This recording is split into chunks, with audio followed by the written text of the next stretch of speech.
Now here's something. Baltic amber is one of the most common resins found in the world. The reason for this is that due to the vast forests of pine, their numerous deposits are so common they provide wonderful treasures from long ago. Ants are especially common in the Baltic amber, which comes from pine trees. Its resin is rich in sugar, so the ants often live amongst the trees, close to the easy source of food. One block found in East Germany has preserved one ant that is estimated to be about 48 million years old. Think of the birthday cake. But what makes this find interesting is another animal inside the amber. It's a mite, notorious hunters in the insect world, capable of traveling at great speed. These guys quickly latch onto their hosts, sucking them dry. They're also capable of destroying entire hives in one go. And within this piece of amber, the amber provides a display of their final struggle. In Southeast Asia, feathers belonging to something unique have been found from 80 million years ago. They were captured in resin during the Cretaceous period, a peak time for dinosaurs. The many feathers inside are from the coelurosaur. It looks like a dinosaur, but this animal is more related to birds. Other feathers like this have been found in resin. They belong to avian and other non-flying dinosaurs. The discoveries have helped reimagine what dinosaurs actually look like. Still, dinosaurs may have had feathers instead of being completely bald. Of course, for most of them, the feathers weren't used for flying, but they helped the dinos stay warm. However, the feathers weren't all that was found, and a part of the coelurosaur's tail is also preserved. Still, it's so small and ancient that its DNA hasn't survived to map their entire genome. The enclosed tail is also very delicate, and it can't be removed from its protective amber shell. But although these findings can only be observed, they've still provided a great insight in the evolution of birds. But how does amber preserve things so effectively, even at the initial stages? The trees produce the resin to protect any small gaps in the bark against feeding insects. Its antiseptic nature and lack of water content ensures it doesn't degrade for a long time. This also makes it more resilient as it petrifies over long periods, eventually becoming a fossil. Some of the oldest amber ever found was from the Triassic period, showing how long it can last. The pieces from Italy are about 230 million years old. And inside one of these ancient droplets holds the oldest arthropod ever recorded. This mite found inside has provided a broader understanding to their evolution. Today, they're known to mainly annoy gardeners by feeding on the petals of flowering plants. However, at the time the mite was caught, flowers didn't have any petals, and it would be without this tasty meal for another 100 million years. Now, 100 million years ago, Myanmar was part of Gondwana, the great supercontinent. At that time, Myanmar wasn't part of Asia yet. But it was still lush with a great forest, which contained many species of lizards that lived amongst the undergrowth, hiding away from dinosaurs.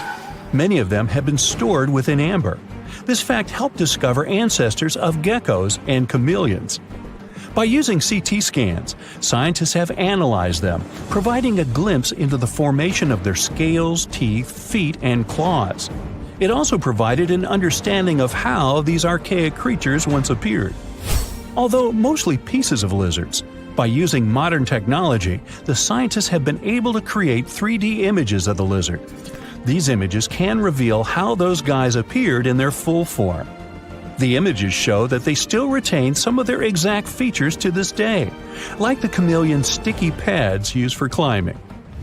A salamander fossil from around 20 million years ago is one of the most intact specimens ever found in amber. Details of its final moments show that it had been attacked before getting stuck in the resin. However, what's confusing about this find from the Miocene era is that the amber was found in the Caribbean, but it came from a tree that's closer related to those from East Africa. The lizard also has ancestry from the same area. Finds like this have opened a whole new understanding about how these small lizards migrated. It's expected that they would have ridden fallen logs, which took them across the seas to new homelands, not only to the Caribbean, but to all continents except for Antarctica. Nobody goes there, it's too cold. In the Dominican Republic, you can find some of the rarest of all ambers. This Dominican amber came from neotropical forests from around 20 million years ago. Many of the trees that made the resin are now extinct. The amber is almost completely see-through and can come in an array of beautiful colors. The most common colors are red, yellow, and even blue, and are easily mistaken for gemstones. One was found with a flea caught in it, dating to when the forest was at its peak and the mammalian variety thrived. Fleas were likely common at the time, and this flea in particular had recently fed on a mammal before getting stuck. However, something more intriguing was found within the flea. While scientists checked what mammal DNA was within the flea, they found that it was carrying an ancient bacterial blight. These blights have been constant throughout Earth's history, dramatically decreasing populations of animals and plants. This now extinct blight in the amber helped scientists determine how much the bacteria have evolved and how it spread. Now, most remnants of insects inside amber aren't much more than the exoskeleton bodies. But with some found in Myanmar, they were so well preserved that even the color of the insects is still intact. Colors in nature appear in three different ways. The first is bioluminescence, that's produced by a chemical reaction within a living organism. The second is about pigments, where the color appears in an animal or plant tissue. The third is called structural coloration, and the production of colors here is explained by microscopic surfaces fine enough to react with the light. The rare insects in amber were found in the form of structural coloration, but only at specific wavelengths. It all explains the very intense colors rarely found. 99 million years later, these bugs can still show their vibrant colors – blue, purple, and green. Some of them appear so different in color and shape that they almost look like they're from another world. Which of course they are, a very old one. Ants have been around for about 168 million years, based on fossil evidence provided. They're well known for their social hierarchies and their hive mind system. They've dominated almost every corner of the insect world, but when these social capabilities came about have been difficult to determine. Yet, recently, amber dated from 100 million years ago has shed some light into their evolution. Several amber pieces have preserved various ant types, including the worker ants, guardian or soldier ants, and even a queen ant. Before these pieces were found, it was estimated their social nature occurred millions of years later. A piece of amber dated 100 million years ago helped shed light on the evolution of birds. A perfectly preserved bird that hatched preserved in amber was already equipped with its flight feathers. With the earlier physical abilities, they would be capable of moving around the nest by themselves at a very young age, and it's expected they could search for their own food almost immediately. But as birds continue to evolve and spend more time in the skies, their brain developed larger for their cognitive abilities. After hatching, their early development was then more focused on the brain, and the chicks slowly became more reliant on their parents over time. In Spain, a massive treasure trove of amber and other fossils has been found. Inside, there were remnants of an entire ecosystem that existed 110 million years ago. A bunch of individual fossils were found.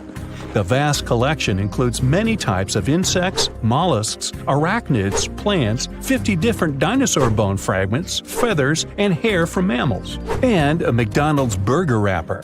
Nah, just kidding. With the abundance of findings, it's helped researchers understand the ancient terrestrial ecosystem that once existed. With loads of specific details of the environment, they've reconstructed the swamp. This way, it's now possible to experience what it was like in the world of dinosaurs. Not many civilizations are as mysterious as ancient Egypt, a powerful empire that lasted over 3,000 years. It gave us pyramids that still stand and myths that still inspire. It's one of the most explored places on Earth, yet somehow, we still find exciting stuff. In Abydos, archaeologists just uncovered a 3,600-year-old royal tomb. It's huge! It has golden hieroglyphs of deities covering the entrance, but the pharaoh's name? It's not there. It's missing. Who was this ruler, and what new chapter could this open in Egypt's story? If there's one place in Egypt where the line between life and demise feels thinner, it's Abydos. To the ancient Egyptians, this was sacred ground. They believed it was the burial place of Osiris, the god who literally passed away, had his remains separated, and came back to life to rule the underworld. Because of that, Abydos became Egypt's spiritual gathering place. Pharaohs built amazing temples here, like the Temple of Seti, famous for its King's List, a wall that has the names of 76 pharaohs carved in it. Pilgrims came from across Egypt, leaving offerings and participating in Osiris festivals, where his demise and rebirth were ritually reenacted. It wasn't just symbolic worship, it was Egypt's version of Comic-Con. But instead of cosplaying superheroes, people reenacted gods coming back to life. Obviously, pharaohs competed to be buried as close to Osiris as possible. Abydos became part cemetery, part holy city, part afterlife insurance policy. Fast forward thousands of years, and we still uncover remarkable stuff around Abydos. That's the case with the recently discovered tomb. In early 2025, a joint team of researchers from the US and Egypt decided to dig beneath a rocky rise ominously called Anubis Mountain. You remember Anubis, the jackal-headed deity who guarded cemeteries. The uncovered royal burial was hidden 23 feet below the surface. Sadly, even though it eluded archaeologists for so long, robbers had already taken away with treasures ages ago. They could definitely tell this was a tomb of someone super important. Similar to how you can walk around a mansion with no furniture but still deduce that someone rich must have lived there. The chamber had mud brick vaults rising over 16 feet. That's taller than a female giraffe standing upright. For something built 36 centuries ago, it still felt enormous. However, when you remember that Egyptians were masters of architecture, nothing seems surprising. So no treasures, no golden mask, and sadly, no name. The cartouche that should have spelled the king's identity was unreadable. Egyptian tombs usually bragged about who was inside. In ancient Egypt, a cartouche was basically a big oval name tag for kings wrapped in hieroglyphs. Think of them as VIP passes that worked in both this life and the next. Without it, your soul couldn't check into the afterlife hotel. That's because to the Egyptians, your name, your Ren, wasn't just so your teacher could distinguish you from kids with the same haircut. It was a core part of who you were. As long as your Ren survived, so did you. To have your name forgotten was considered a fate worse than passing away. A soul cannot journey without a name. That's why you'd see cartouches all over the place, on temples, obelisks, jewelry, statues, and tomb walls. It wasn't there just for the marketing. It kept the pharaoh's presence front and center everywhere you looked. Imagine building a massive tomb only for 3,600 years later to walk in and go, who is this guy again? Not cool at all. That's why it's fair to imagine our nameless pharaoh haunting the robbers for all eternity. So yeah, cartouche was considered very significant. One of the most famous and mind-blowing examples comes from the tomb of Thutmose III. His burial chamber and sarcophagus were literally shaped like a cartouche. In other words, the entire room was a living architectural symbol of his name. Thankfully, in the recently discovered tomb, not everything was erased. Painted in golden hues at the entrance were two familiar guardians, deities Isis and Nephthys.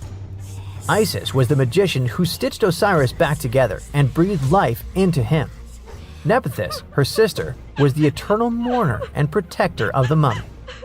Together, they promised that whoever rested here would not face the afterlife alone, and it's one additional proof of the importance of the mysterious pharaoh. So, who could this be? To answer that, we need to go down history lane. This tomb dates back to Egypt's messy chapter called the Second Intermediate Period.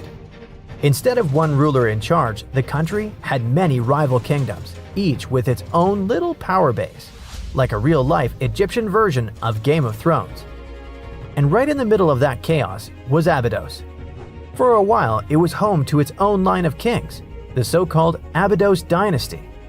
Those weren't the pyramid builders everyone knows, and that's why they're so mysterious. They left behind almost nothing. No great monuments, no sprawling cities. just fragments of names on broken blocks.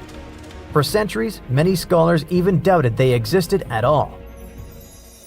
That sorta changed in 2014 when archaeologists uncovered the tomb of Senebkay, one of those shadowy kings.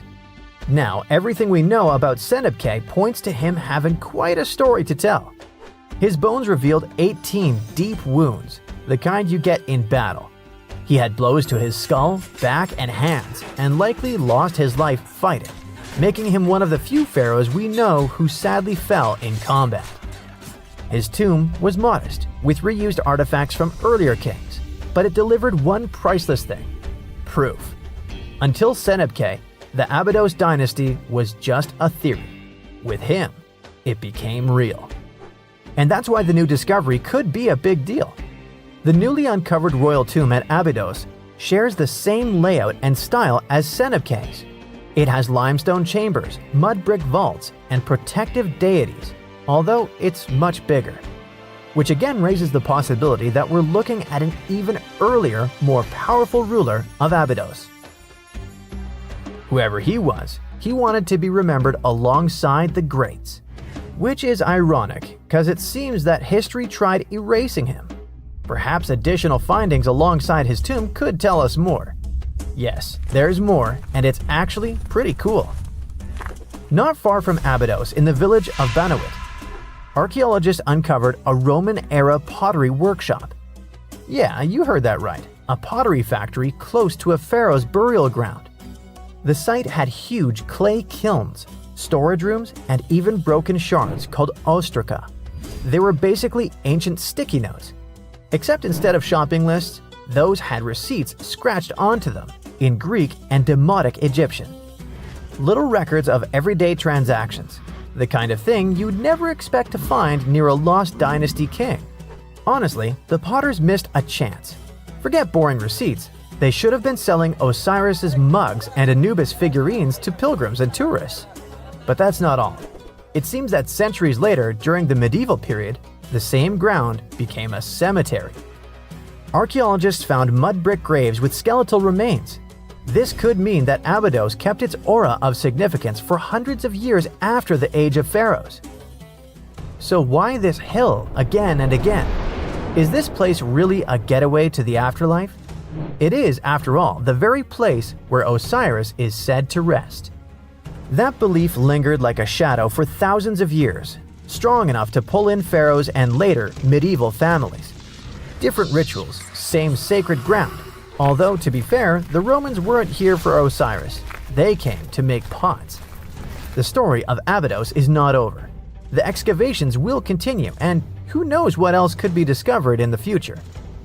Today, archaeologists are armed with tools that are basically X-ray glasses for the desert. Every scan could reveal a hidden chamber, or if we're lucky, finally give our nameless pharaoh his wren back to him. In fact, I became strangely invested in finding out who he was. So let's hope for some news soon. It's only a matter of time. Do you have your own theories? Let me know. Let's face it, most ancient tombs have been looted at least once. No matter how scary the rumors could have been, most mummies were open too. But one. This is the Bashiri mummy, and it puzzles everyone so much that nobody dares to see what's inside. Meet Howard, but you must know him already if you're into Egyptian history. He's primarily famous for discovering King Tut's tomb back in 1922. But few people know that before this revolutionary discovery, he had probably found another mummy. It happened in 1919, and it goes by several names, either the Bashiri mummy or the mummy of Pacheri, or the untouchable one. Some reports say that Howard stumbled upon the Bashiri mummy in Luxor's Valley of the Kings, just where he would later find Tut's tomb. Despite this find, not much is known about this particular mummy. The reason why it's still unharmed in any way is not because of some superstitions, but because nobody is sure that they can undo what they do if something goes wrong. The mummy is so intricately wrapped that researchers never unfurled it for fear of irreversible damage. The golden rule of anyone who works with antiquities: if you're not sure you can't make it better or preserve it unchanged, do not touch it. history knows many examples of ancient relics ruined beyond repair, say Ecce Homo, or smiling statue restoration. The delicate fabric that covers the mummy's face has this cool design that kind of looks like a pyramid. The researchers are not 100% sure, but this might be the only one of its kind with that embalming style. But without knowing the ancient technique, it's next to impossible not to ruin the mummy while unwrapping and wrapping it back. Back in the day, people, both experts and looters, would unwrap mummies for all sorts of reasons, mostly to study them. Luckily, these days, we have advanced tech that lets us check out what's inside a sarcophagus without having to unwrap anything. After taking a closer look at the Bashiri mummy, researchers figured out that it belonged to a man who was around 5.5 feet tall and lived during the Ptolemaic era, which makes this mummy roughly 2,300 years old. The Egypt Museum shared that the X-ray scan also uncovered an inscription of the guy's name, but it's a bit tricky to tell if it says Pacheri or Nenu, adding to the intrigue. The museum also pointed out that the fancy casing the mummy is in features all sorts of decorated scenes. You can see the mummy lying on a bed, flanked by deities Isis and Nephthys, along with the 4 sons of Horus. Plus, there are 2 images of the funerary god Anubis at the feet of the casing. By the way, Bashiri mummy is not the only one that has remained untouched. This is Issa Temkebde, and Gaston Maspero, a French archaeologist, made the decision to leave her mummy untouched, wanting to keep her resting peacefully since she was in such amazing shape. He did mention, though, that her tomb had been raided long ago. Thanks to some X-ray work, we learned more about the mummy. The scans revealed a few artifacts still wrapped up with the wife of a high priest, including amulets around her neck, right arm, and forehead. The X-rays also showed she had some dental issues and arthritis in her knees. While she passed away as an older woman, it's tough to pinpoint her exact age. However, various sources from her son's reign indicate that she was held in high regard in the kingdom. Isatemkebd served as the sister wife of Penejam II. You got me right, they were related by blood and were siblings, but back then it was pretty common to get married this way to preserve the purity of the bloodline. Say that to Habsburg, duh. Their chase for purity only led to inbreeding and the notorious Habsburg's jaw. Right, I guess we should not judge ancient Egyptian rules and morals, but what we can say for sure is that both Bashiri and Isatemkebd were incredibly lucky to stay untouched. The odds were not in King Tut's favor, though. The researchers' work hit him hard. The tomb itself was discovered in 1922, but it wasn't until 1925 that the nested coffins were opened during an excavation. The outer coffin, held together with silver pins, opened up to show another coffin shaped like a mummy, decorated with colorful glass and flower garlands. There were worries about the king's mummy because it had been exposed to moisture. The middle coffin was pretty heavy and didn't have any handles, so they had to be super careful taking it out. Inside the innermost coffin, which was solid gold and wrapped in a red cloth, they found the royal mummy, and this all went down on October 28, 1925.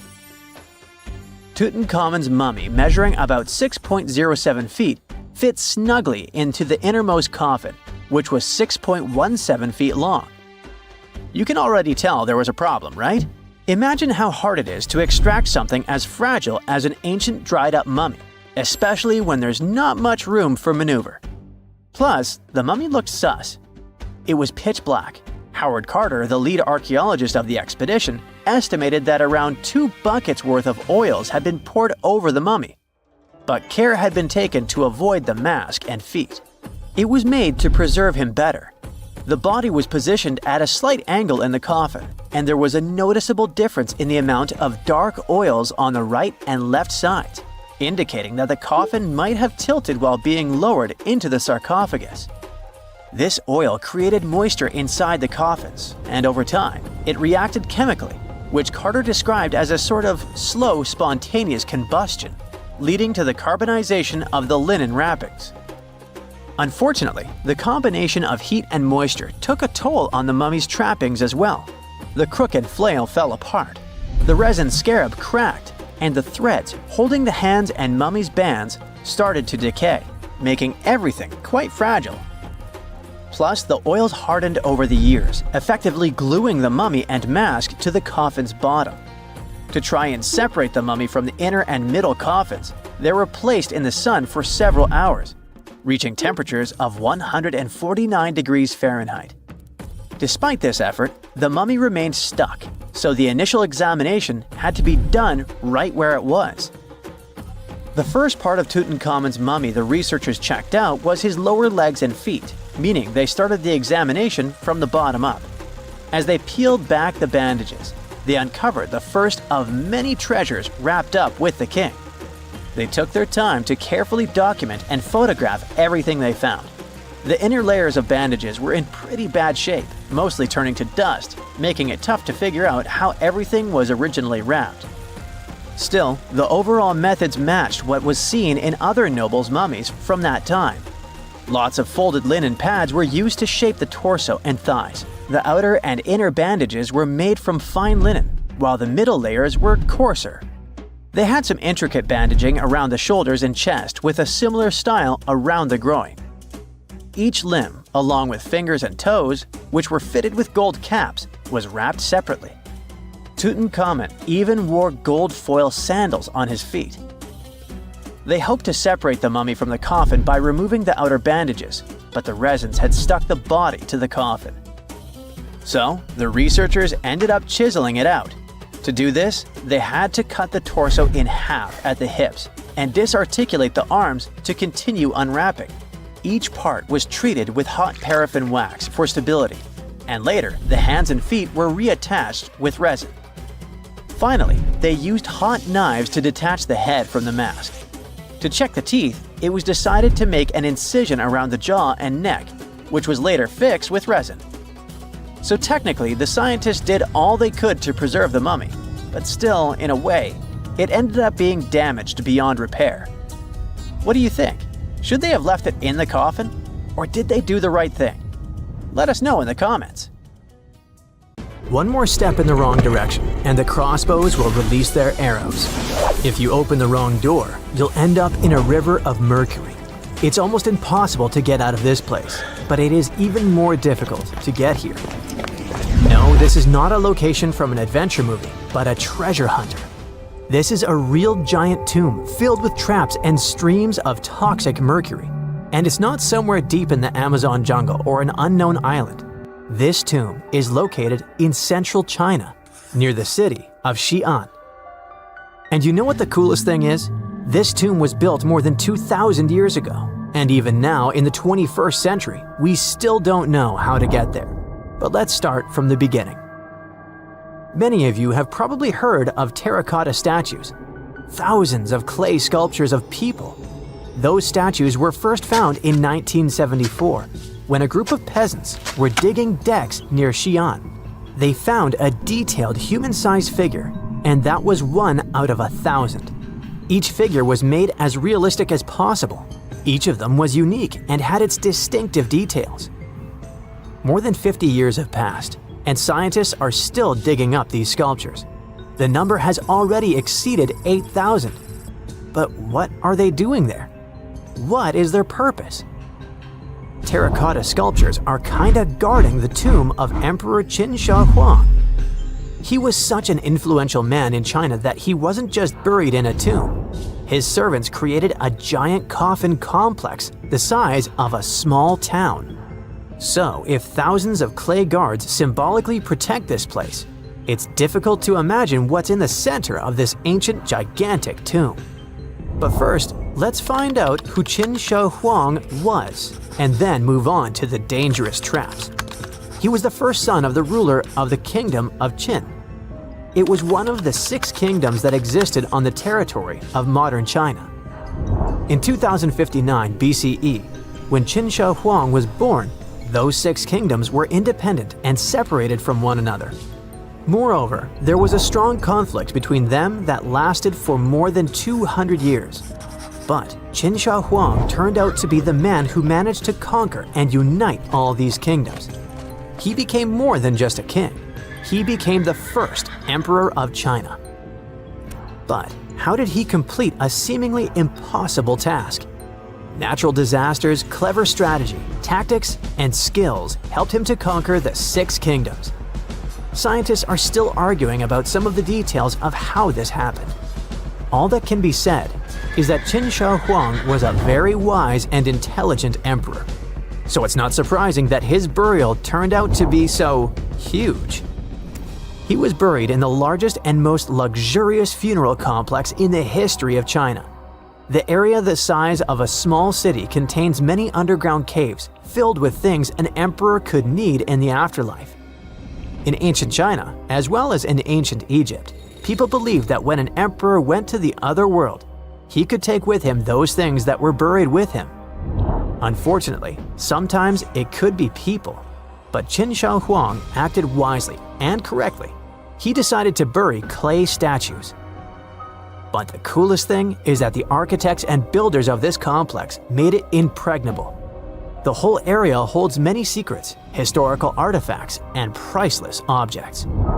There's a beautiful place with the emperor's body in the center of this tomb. Imagine how many treasures you can find there, and all of them were meant to remain untouched and unseen by other people. And we probably won't be able to get to them, at least in the near future.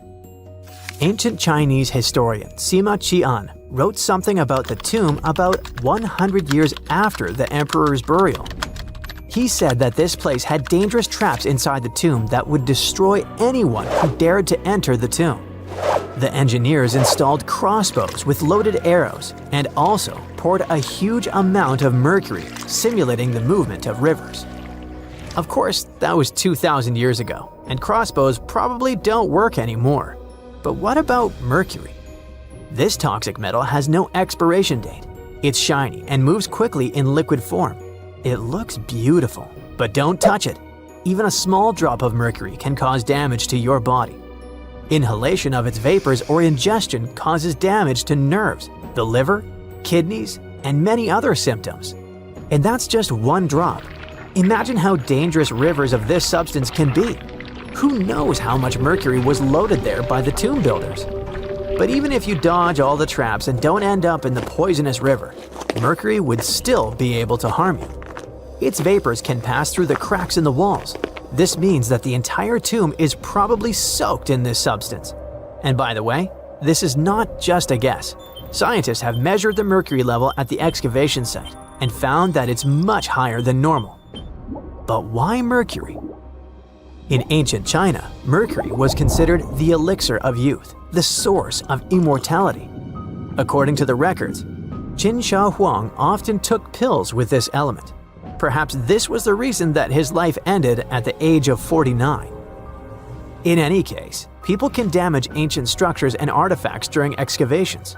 For example, archaeologists caused great damage to Tutankhamun's tomb during its exploration. You dig around, but then suddenly the entrance collapses and you destroy vases, scrolls, interior decorations, and other stuff. But even if you do everything carefully, the writing and drawings on the walls can be destroyed by sunlight or oxygen. Places where there has been no fresh air and ultraviolet radiation for thousands of years have their own chemical composition that can be damaged by contact with the outside world. In the 1970s, when archaeologists were excavating terracotta sculptures, the paint pigment fell off the statues because of contact with the sun and air. Fortunately, the archaeologists quickly adapted and created a technology that allowed them to get the statues out without damaging the paint. It was a long and careful process, but it was worth it, and here's why.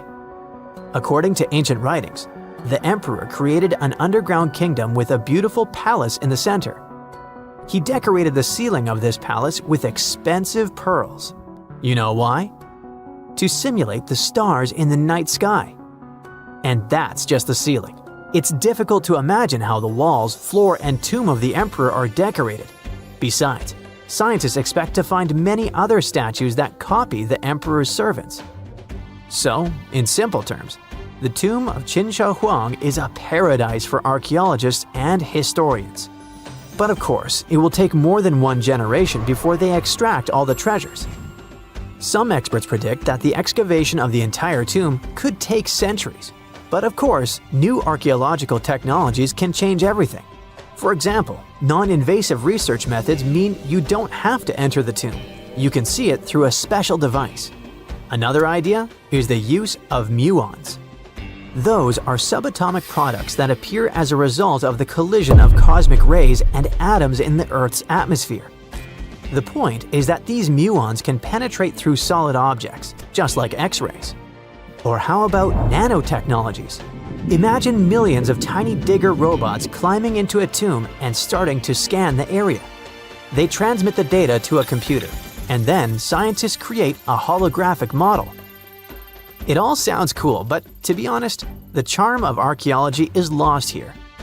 It's one thing when you carefully dig up some ancient artifact with your hands, see it with your own eyes, and scrupulously clean it from the ground. And it's completely different when you watch it on a computer screen.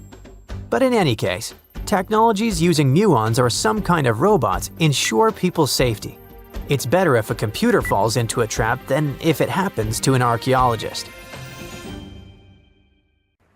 Most people know that pyramids were built as grand tombs for the pharaohs, designed to ensure they had a smooth journey to the afterlife. The Great Pyramid of Giza, for instance, was constructed for the pharaoh Khufu. But what most people don't know is that this whole pyramid building trend started right here with the step pyramid of Djoser about 4,700 years ago. This massive structure was built for Pharaoh Djoser, a ruler from Egypt's 3rd dynasty. It rises 7 layers high above the ground and stands about 200 feet tall. We think of it today as a phenomenal architectural project, but for ancient Egyptians, the step pyramid of Djoser turned out to be more like a massive experiment, a trial run, if you will, to perfect their building skills before they moved on to even more ambitious pyramids. Reaching new heights is super exciting, but the real mystery is what is going on below the ground. In this pyramid's underground labyrinth, there is a network of tunnels stretching about 3.5 miles long. And some researchers believe these tunnels might have been part of a sophisticated water system that could completely change what we think about pyramid construction. Let's talk about this massive complex located in Saqqara. Surrounding the pyramid, there's what's known as a dry moat, a continuous trench that is up to 164 feet wide and almost 2 miles long. It forms a sort of rectangular shape around the pyramid.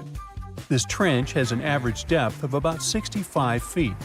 Now, if you were to add up all the earth and rock they dug out to create this moat, it would be about 10 times the volume of the step pyramid itself. For the longest time, people just assumed this trench was nothing more than a huge quarry, a place where they dug up stone and clay to build the step pyramid. Makes sense, right? But when you take a closer look, it doesn't add up. The trench is too narrow and deep to be practical for mining, and its layout doesn't match anything we know about ancient Egyptian quarrying methods. Plus, some sections of the trench are actually covered with a rocky ceiling, which would have made it nearly impossible to use as a quarry. Another theory suggests that the dry moat had some kind of spiritual significance. Maybe it was a sacred place, where souls of nobles gathered to serve the late king in the afterlife. There are even niches in the walls that work as a hint at this spiritual function. But most researchers believe that this purpose likely developed much later, long after the complex was built for Djoser. So what was the moat really designed for? In 2020, a researcher came up with a pretty intriguing idea. It is possible that this trench was actually designed to collect and manage water, especially after heavy rainfalls. Now, that makes sense when you consider the location. The moat sits in an area that could easily have been flooded by runoff water from nearby plains.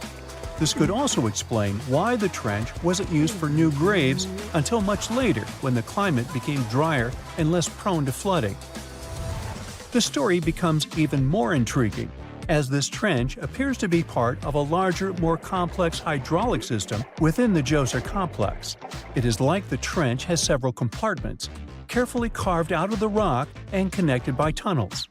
These compartments likely served as a part of a water treatment system, where water would flow from one compartment to the next, getting cleaner as it moved along. Now, here is where things start to tie into the pyramid itself. The Djoser complex has a series of underground shafts, and some researchers think that water from the moat's deep trench might have been used to power a hydraulic lift system, and this giant water-powered elevator could have been used to raise the heavy stones needed to build the pyramid. It worked like a volcano, but instead of lava, water did the heavy lifting. Imagine a big deep hole in the ground at the center of the pyramid site. Inside this hole, there was a huge wooden platform, kind of like a giant raft that could move up and down. When the workers wanted to lift a heavy stone, they would fill the hole with water. As the water rose, the wooden platform started to float up, carrying the stone with it, almost like a giant water-powered elevator. When the stone reached the right height, the workers slid it off the platform and onto the pyramid. The idea is that water from the deep trench, after being cleaned and filtered, would flow into these shafts. A massive float, possibly made of wood, would then rise as the water filled the shaft, lifting the stones up to where they were needed for construction. Once the stone was in place, they'd let the water out, lowering the platform back down to the bottom, ready to lift the next stone. This fancy hydraulic lift system could have been a game changer, making the whole building process a lot faster and more efficient without using a lot of workforce. It is like the ancient Egyptians were already embracing the whole idea of work smarter, not harder. But of course, not everyone is on board with this theory. Some experts argue that the area where the step pyramid of Djoser was built couldn't have held enough water from occasional rains to maintain such a fancy hydraulic system. The main theory suggests that, in the past, there might have been some kind of lake nearby that would have filled up after a period of rain, and this lake could have supplied water to the complex's hydraulic system. But there is no mention of such a lake in any ancient Egyptian writings, so it might be more of a what-if situation than a reality. And then there's the issue of the hard work itself. Remember when I said this method could have allowed the ancient builders to raise stones with far less effort? Well, that might not be entirely true. According to some experts, just building this hydraulic device would have required a lot more heavy work than simply moving the stone blocks using good old-fashioned manpower. And let's not forget, the step pyramid of Djoser is like a baby pyramid compared to those that came later. The stones used for Djoser's pyramid weighed, on average, about 660 pounds each, which is nothing compared to the more than 2.5-ton blocks used later for the pyramid of Chephren. If this cool water lift theory gets completely ruled out, we still need to explain how this pyramid was built in the first place. To answer that, we need to rewind a bit and talk about the original plans. See, before Djoser's tomb became a pyramid, the idea was to construct a simple mastaba. This type of tomb was pretty common in earlier periods, a flat-roofed, rectangular structure with sloping sides. But after the original mastaba was finished, they decided to expand it a bit by adding more layers on top.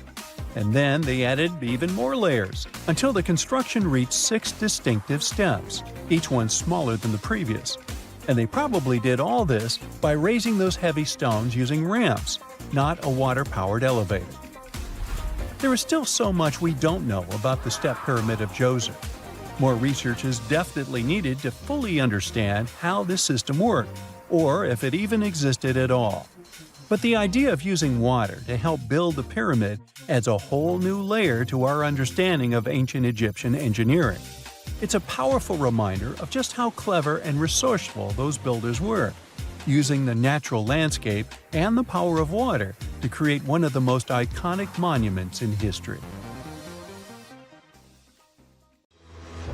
Once upon a time, I searched through the jungle, following a map poorly drawn on a piece of cloth. After days of walking, I reached an ancient Mayan temple. As soon as I stepped in, a strange noise echoed. I turned to leave, but suddenly the floor cracked beneath my feet. I fell into a 1,600-year-old tomb. Finally, I got lucky. That day, I walked out with shiny jades, carved seashells, a creepy afterlife mask, and a curse that's been haunting me ever since. Well, okay, maybe it didn't happen exactly like that. Or maybe it didn't happen to me. Sadly, real-life archaeology is not like Indiana Jones movies. However, the findings can be as exciting and important, especially in Belize, where archaeologists just found the first identifiable ruler's tomb in the lost Mayan city of Caracol after 40 years of digging. A team of archaeologists finally unsealed a hidden chamber, buried deep beneath a structure they'd already studied. And inside that tomb, which is indeed around 1600 years old, was Tikab Shak, the first known king of Caracol. His name is commonly interpreted as Tree Branch Rain Deity, which is poetic and incredibly awesome. King Shak was believed to be a Mayan deity in control of rain, thunder, and lightning. According to folklore, he used axes to strike rain-bearing snakes in the sky to make the rain fall. The buried king is considered to be the dynasty founder. The royal dynasty he founded lasted more than 460 years. And judging by what was buried with him, we can assume that King Shak was greatly celebrated. His tomb had jade beads, carved bones, seashell jewelry, and ritual pottery vessels. One of those vessels shows Ekchua, the Maya deity of trade, receiving offerings. Others showed bound prisoners. Archaeologists could tell they had found some high royalty when they noticed a considerable presence of red cinnabar in the tomb, a rare and expensive material from the Mayan world. Then there's a jade mosaic mask, pieced together like a puzzle to cover the king's face in brilliant green. Jade wasn't used just because it was shiny. It was sacred and symbolically associated with life and demise. Polished jade glistens like it's been dipped in water, cool at first, but quickly warming in your hand. To the ancient Maya, this lifelike quality made jade a living, breathing substance. And for this reason, it possessed high religious and spiritual importance. The Maya associated it with the breath of life, with royalty, and with eternity. Covering someone's face in jade showed just how high-ranking that person was. King Shak's mask has yet to be examined properly, but another famous mask of King Pakal was made of over 346 green jade stone fragments. That's a lot of painstaking work. But maybe the most symbolically fascinating thing about this king was that he was old. Not just lived a good life old, toothless old. To us, that means he didn't clean his teeth properly, because no, you don't usually lose teeth just from getting old, as long as you maintain good oral hygiene and dental care. On the other hand, according to Maya legends, toothless elders were believed to have spiritual powers. Rulers and shamans mediated between realms, and aged or underworld deities were often shown as toothless in art. Now, speaking of realms, Mayan cosmology divided the universe into three layers. The upper world was where the deities lived. The middle world was where humans lived. It was carried on the back of a giant turtle or caiman, and surrounded by a primordial sea. Beneath it was the underworld, known as Xibalba, a dark and complex realm of spirits and ancestors. And certain people, especially rulers, shamans, and elders, were believed to move between these worlds. This king was a ruler, had a deity-like name, and was a toothless elder. Boy, his power level must have been off the charts. But that's not all. Here's the eerie part. The tomb was buried beneath another tomb, which was discovered all the way back in 1993. Archaeologists were investigating a different burial when they realized there was another chamber hidden beneath it, an interesting hiding place. Remarkably, it worked. For more than 1,600 years, no one found him. This makes Tikab Shak's tomb the first ever discovered at Caracol that can be definitely linked to a known ruler, thanks to hieroglyphs, burial context, and artifacts. Now, if you're not a geography or history buff, you've probably never heard of Caracol. Today, it's a remote ruin deep in the jungles of western Belize. But around 16 centuries ago, Caracol was one of the largest and most powerful cities in the entire Maya world. At its peak, it covered over 77 square miles, which, for reference, is larger than modern-day Belize City. Its population was around 100,000 people. That's more than most cities in Europe had at that time. And it wasn't just big, it was advanced. Caracol had pyramids, ball courts, palaces, reservoirs, and a very complex road system. Stuff like limestone superhighways stretching miles through the jungle. Past excavations also turned up arrowheads, drills, spindle whorls, figurines, and everyday tools. King Shak's tomb was one of the three major tombs found in the northeast Acropolis. That's near Kana, the central archaeological complex at Karakol, and one of the tallest human-made buildings in all of Belize, even today. It reaches an imposing 141 feet high and contains multiple levels of elite residences and temples.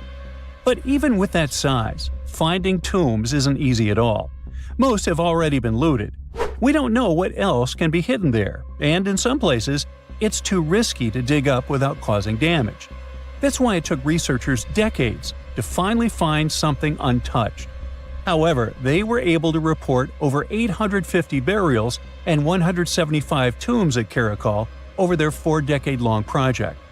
One of the earliest tombs, dating to around 350 CE, was a cremation burial containing ritual artifacts such as obsidian blades, atlatl spear points, and ceramic styles associated with central Mexico. So, if you're an archaeologist, this city seems to be an old historical gold mine. And old historical gold mines often come with warnings.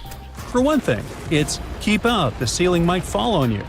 Besides, even though scientists are excited about this discovery, if the king can really walk between realms, he's probably annoyed by all this.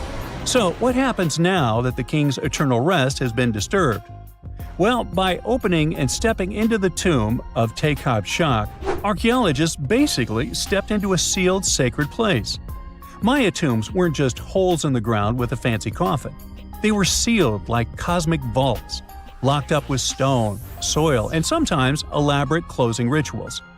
The goal was to mark the end of their use and protect what was inside. Archaeology at Karakol and other Maya cities shows this in action: thick ceiling layers, termination offerings, and carefully placed debris, all saying, "This place is done, keep out." Today's archaeologists still treat them that way, working under Belizean laws and cultural protocols, making sure they explore with respect for what these spaces meant to the people who built them. However, it's eerie to think about mythology and whether King Shak is going to haunt the archaeologists. I guess we'll see. They shouldn't be afraid because he's old and has no teeth. Maybe he will annoy them with rain. He's named after a rain deity, after all, and we still don't know about his true power level. The Mayans were a fascinating civilization, and their structures are still among the most mysterious ones you can find. Despite being isolated from the known world, they also built pyramids without cranes, mapped stars without telescopes, and knew how to bury a king. Karakol is full of secrets: a hidden tomb under another tomb, a toothless king with a scary-looking mask and a deity's name. Almost unbelievable. And amazingly, there is still stuff being found. So maybe it's not too late for me after all. But first, let's see the aftermath of this curse, huh? Archaeologists recently found something fascinating from a forgotten Maya kingdom: a tomb hidden in a collapsing pyramid. Inside, there was a king buried for 1,700 years. A jade mask that looks almost human, but not quite. And all this thanks to the looters who missed it by just 6 feet. They stumbled upon it in 2022 in the dense jungles near the border of Guatemala, Mexico, and Belize. In Mayan times, this little place used to be called Xochquetam. It's a lost city, half swallowed by jungle. This place meant pretty much nothing compared to other big Mayan cities, like Tikal or Teotihuacan, or so we thought. The team found a tomb of a Mayan ruler. The artifacts, the names of kings, all this revealed that Xochquetam wasn't just some tiny village. It was a pretty important place for that culture, and what they found inside that tomb may rival the treasures of any Maya metropolis. The tomb's ceiling had collapsed long ago, but the offerings were still inside and remained intact even after centuries. They recovered over 16 spondylus shells. These things were used by the ancient elite for power and rituals. That meant that whoever the tomb was related to, it was someone wealthy, of high status, who got themselves a ceremonial burial. Archaeologists also found carved femur bones. They were etched with hieroglyphs and names. Maya literally wrote their history in human remains. Researchers want to dive super deep and get a DNA analysis on the bones. Maybe that will help uncover familial ties, origins, or health problems these people might have faced. And most important of all, the mosaic jade mask. It was pieced together from luminous green tiles into an expression that feels almost human, almost alive. A lot of people were joking that it's just like Jim Carrey's mask in the famous movie. But it wasn't a magical artifact. That was the face of a forgotten Maya king, staring out at us after 1,700 years of silence. His name was etched into the femur bones, Itzam Kokaj Balam. Historians think this might be the ruler who reigned around 350 BCE. Unfortunately, this period is super underdocumented. We barely know anything about those times, but it looks like he was pretty important to the locals. One of the bones even showed a carved figure holding a deity's severed head. The deity's head looks exactly like the jade mask. Perhaps this was supposed to be the king himself, defeating some mythological villain. Other inscriptions mention the king's father and grandfather. That links Xochitlam to the mighty Maya capitals we mentioned, Tikal and Teotihuacan. Tikal was once the beating heart of the Maya world. It was a fascinating megapolis. A city rose from the Guatemalan lowlands with towering step pyramids that scraped the sky. That place was home to tens of thousands of people. It was also a hub of art, astronomy, and culture. The rulers were worshipped almost as living deities. Their deeds were carved into stelae that still stand amid the howler monkeys. Teotihuacan was located even further north.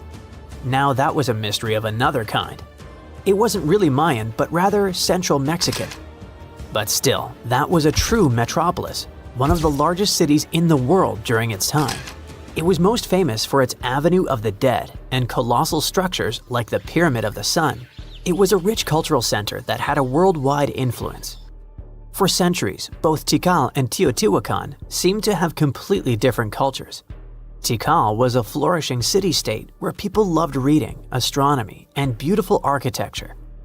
Teotihuacan was a titanic militaristic superpower. Two big centers of Mexico, separated by 600 miles of jungle and mountains. Compared to these imperial capitals, Xochitlam was a whisper. But it looked like this Itzam guy from the tomb wasn't just a ruler of a random village. He seemed to have political ties in ancient Mesoamerica. The craziest part is that we almost lost this piece of history, all because of the looters. At some point in the past, grave robbers had tunneled dangerously close. They stopped digging just 6.5 feet away from the tomb. That's just like in that meme with the diamonds. Sometimes you stop digging right before you hit it big. But in our case, thank heavens they didn't get there first. That's how close we came to losing a piece of history. In an almost poetic irony, it was the looters' tunnels themselves that led Estrada Belli's team to the site. Archaeologists have been looking around and using the so-called LiDAR technology. That's basically laser beams shot from high above, which help them map the spot. It's like taking X-rays of the jungle floor. And that's when they found the little signs of intrusion. They quickly realized that if someone was digging here, they were probably looking for something important. Without the failing looters, they might have walked past a discovery. In any case, archaeologists want to keep searching. They might even find more chambers buried inside the abandoned pyramid. We just keep finding mysterious things related to the Maya.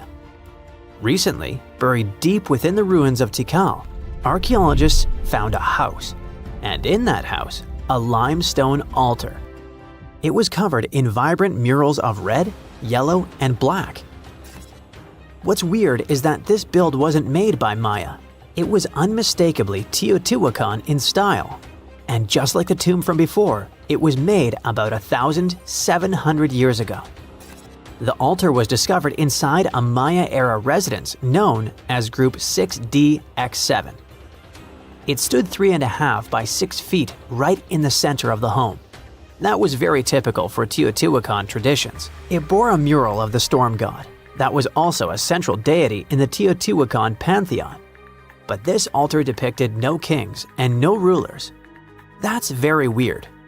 As we said, Maya worshipped and honored their dynasties and political power, putting them pretty much everywhere, like some merch. But instead, this altar worshipped the deities alone, and it did so in the heart of Maya's main capital, Tikal. When archaeologists dived deeper, they saw it as unmistakable proof that Teotihuacanos not only came to Tikal, they thrived there. This house wasn't some trade outpost, people actually lived in it. Teotihuacanos built homes, practiced their rituals, and left their deities behind in this city. And Maya seemed to be chill about that. Researchers think this was a home for some elite people from Teotihuacan, or maybe it belonged to Mayans who practiced Teotihuacano culture and deeply respected it. But it might be something darker than a simple, friendly multiculturalism. The two cities weren't in the best relationship. There was some tension, maybe even surveillance. The house and the altar were probably built around 300 to 400 BCE. That was a period when Tikal was rising in power. This might have caught the attention of the mighty empire to the north. It's almost as if Mayans poked the beast. By 400 to 450 BCE, that attention may have become something sinister. The altar could have actually been the symbol of domination. Had the Maya of Tikal truly welcomed their guests, or did they come here and bluntly started building foreign altars in sacred spaces? Did Teotihuacan use this as some kind of soft invasion? In that case, it would make sense for Mayans to destroy that place or vandalize it somehow. Mayans regularly buried their buildings and rebuilt on top of them. But for some reason, this altar remained untouched. Mayans found it and buried it with the surrounding buildings as they were. No vandalism, no destruction, no rebuilding even. Looks like they had some complicated feelings about Teotihuacans. It was a time when cultures clashed, fused, overlapped, and possibly spied on each other. Perhaps one day we'll learn more about what really happened among these ancient civilizations. If there's a question that still baffles archaeologists to this day, it's this one. How did the ancient Egyptians build those magnificent pyramids? As far as we know today, their resources were quite limited, especially in terms of tools and building materials. We still don't have a fully satisfying answer, but hey, we've got some pretty amazing theories worth considering. The leading contender among these theories involves the clever Egyptians employing a sneaky strategy. Now picture this. They constructed a slanted and curving mound made of bricks, earth, and sand encircling the pyramid to be. As the pyramid grew taller and taller, they simply increased the height and length of this wacky structure. It's like they were playing an ancient game of Jenga. Now, how did they get those massive stone blocks up there? Well, according to the legendary ancient Greek historian Herodotus, they used sleds, rollers, and levers. It sounds like they turned construction into a supersized game of tug-of-war. And guess what? Herodotus also claimed that the Great Pyramid, the one from Giza, the granddaddy of them all, took a whopping 20 years to build. There's more. Herodotus also dropped a mind-boggling number on us. 100,000 men were supposedly involved in this pyramid extravaganza. Did they hire the entire Egyptian population? Well, it might not be as far-fetched as it sounds. These men were probably mostly farmers, so they probably focused on the pyramids when there wasn't much work to be done in the fields. Like during the flood season of the Nile River. Obviously, specialists in the archaeological community had something to add to this theory. By the late 20th century, they discovered some evidence that suggests the workforce might have been smaller and more permanent than previously thought. Instead of a massive army of 100,000 pyramid builders, they proposed that a modest crew of around 20,000 workers, accompanied by support personnel like bakers, physicians, and even spiritual leaders, could have gotten the job done. There was also this theory that claimed that the pyramids were actually built from the top downward. It suggested that these colossal structures were nothing more than isolated hills used as quarries. The stones were supposedly drawn from these hills, and over time, competing engineers took charge and transformed them into the iconic pyramids we know today. Now, before you dismiss this theory as a wild fantasy, some folks thought it wasn't completely crazy. After all, there are instances where isolated hills exist, so maybe this theory had a tiny glimmer of truth. Whether it involved ramp building or ingenious work schedules, one thing is clear: those pyramids have definitely left their mark on history and on our imaginations. Now, speaking of ancient Egyptian mysteries, there's this gigantic unfinished obelisk sitting in ancient Egypt, and scientists are trying to figure out how it was shaped. Now, some people suggest that our industrious ancestors used handheld pounders to get the job done. One expert has a different take on the matter, though. He argues that if we take a closer look at the pattern left behind by the shaping tool, we'll notice something peculiar. The walls of the trenches surrounding the obelisk display a neat and even pattern, which is pretty unlikely if they were pounded away by mere mortal hands. According to this expert, those horizontal striations are usually the result of a tool that takes breaks while removing material, leaving its mark on the surface. But wait, there's more. Imagine the tool being rocked back and forth against the trench walls, clearing away the waste to keep the trench from narrowing. Well, in that case, the tool might have left some funky horizontal striations where it was pressed against the sidewall. This sounds like some fancy technology at play, don't you think? And guess what? The dynastic Egyptians probably didn't have access to that kind of know-how. Another famous Egyptologist from way back also uncovered a bunch of core drills during his adventures. Although the actual drill bits are missing, his collection houses these particular core remnants made of limestone, alabaster, and even granite. These constructions aren't the only amazing thing the ancient Egyptians left behind, though. As it turns out, the Egyptians were the genius minds behind the creation of the handheld mirror. Yeah, that little mirror you use every day to check yourself out. But here's the twist. These mirrors are like pieces of art. They were decorated with inscriptions and figures. But that's not all. The Egyptians had a serious concern with their appearance. They knew the importance of personal hygiene and looking fabulous. So, in their quest for pearly whites, they invented toothbrushes and toothpaste. Dental problems were pretty common back then, and their smiles weren't exactly all white. Dentistry wasn't their strongest suit, you see. Maybe their minds were distracted by all that pyramid building. So that doesn't mean those ancient toothpaste recipes weren't amazing. One delightful concoction included rock salt, mint, dried iris petals, and pepper. Some brave dentists in the 21st century tried it out, and it worked pretty well. Ground-up ash was also used in another recipe to create a tooth cleansing paste. Mint was missing, so that didn't do much for their breath. That's when the genius Egyptians came up with the world's first breath mints. They made tablets from heated spices like cinnamon, and they mixed it with honey. Now, let's shift gears to home decor, Egyptian style. They surely took ornamentation to the next level. While the concept of decorating furniture started in Mesopotamia, the Egyptians cranked it up a notch. They went all out with different colors of ink and even developed various weights of paper. Oh, and let's not forget about those cute little area rugs we all have in our homes today. Guess who came up with the idea? Yep, the Egyptians. They used the versatile papyrus plant to make those cozy rugs. And speaking of trends, the Egyptians loved their knickknacks. They had an assortment of small figurines in the shapes of cats, dogs, and people. These statues were made from various materials, like simple sun-dried mud to the ultimate bling of gold. It all depended on how loaded you were. The Egyptians were also all about farming, and they knew that clean water was crucial for their crops and animals. That's why they came up with some nifty inventions and techniques to make sure their land was fertile and their plants were happy. First off, they had the genius idea of using ox-drawn plows.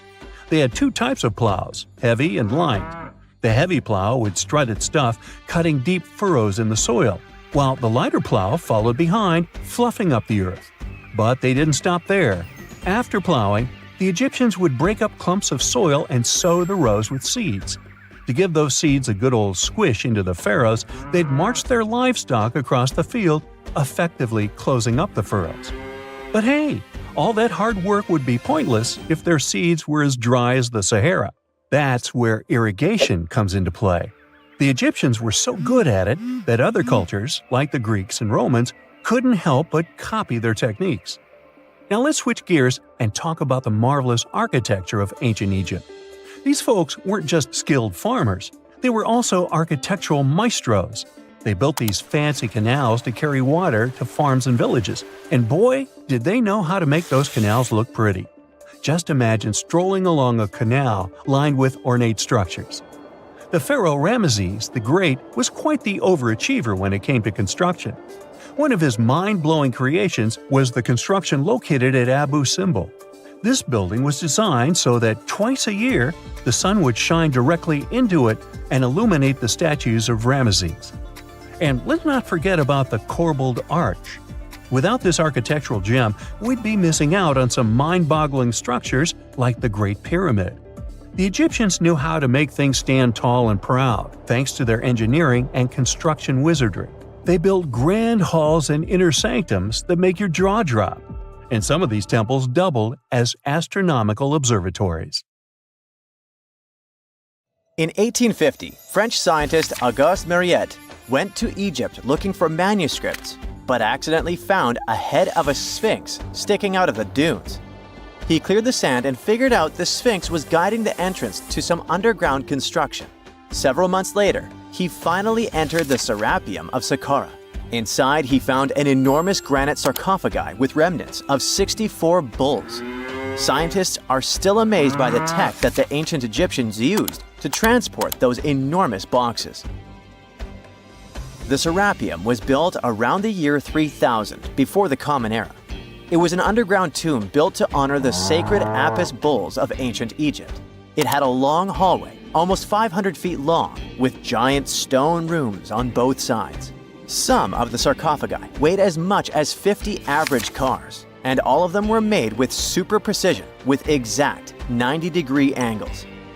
These sarcophagi were beautifully decorated with hieroglyphs and carvings that told stories about the lives and importance of the Apis bulls. Now, there are 24 sarcophagi left. In ancient Egypt, Apis bulls were very special animals connected to the deity Ptah. They thought the bulls carried Ptah's spirit and wisdom, helped the pharaoh, and protected the Egyptians. Priests looked for special markings on young bulls to find Apis bulls. It could be a white triangle on its forehead, which symbolized divine light, a shape on its back like a vulture's wing, and a scarab shape under its tongue, which stood for rebirth.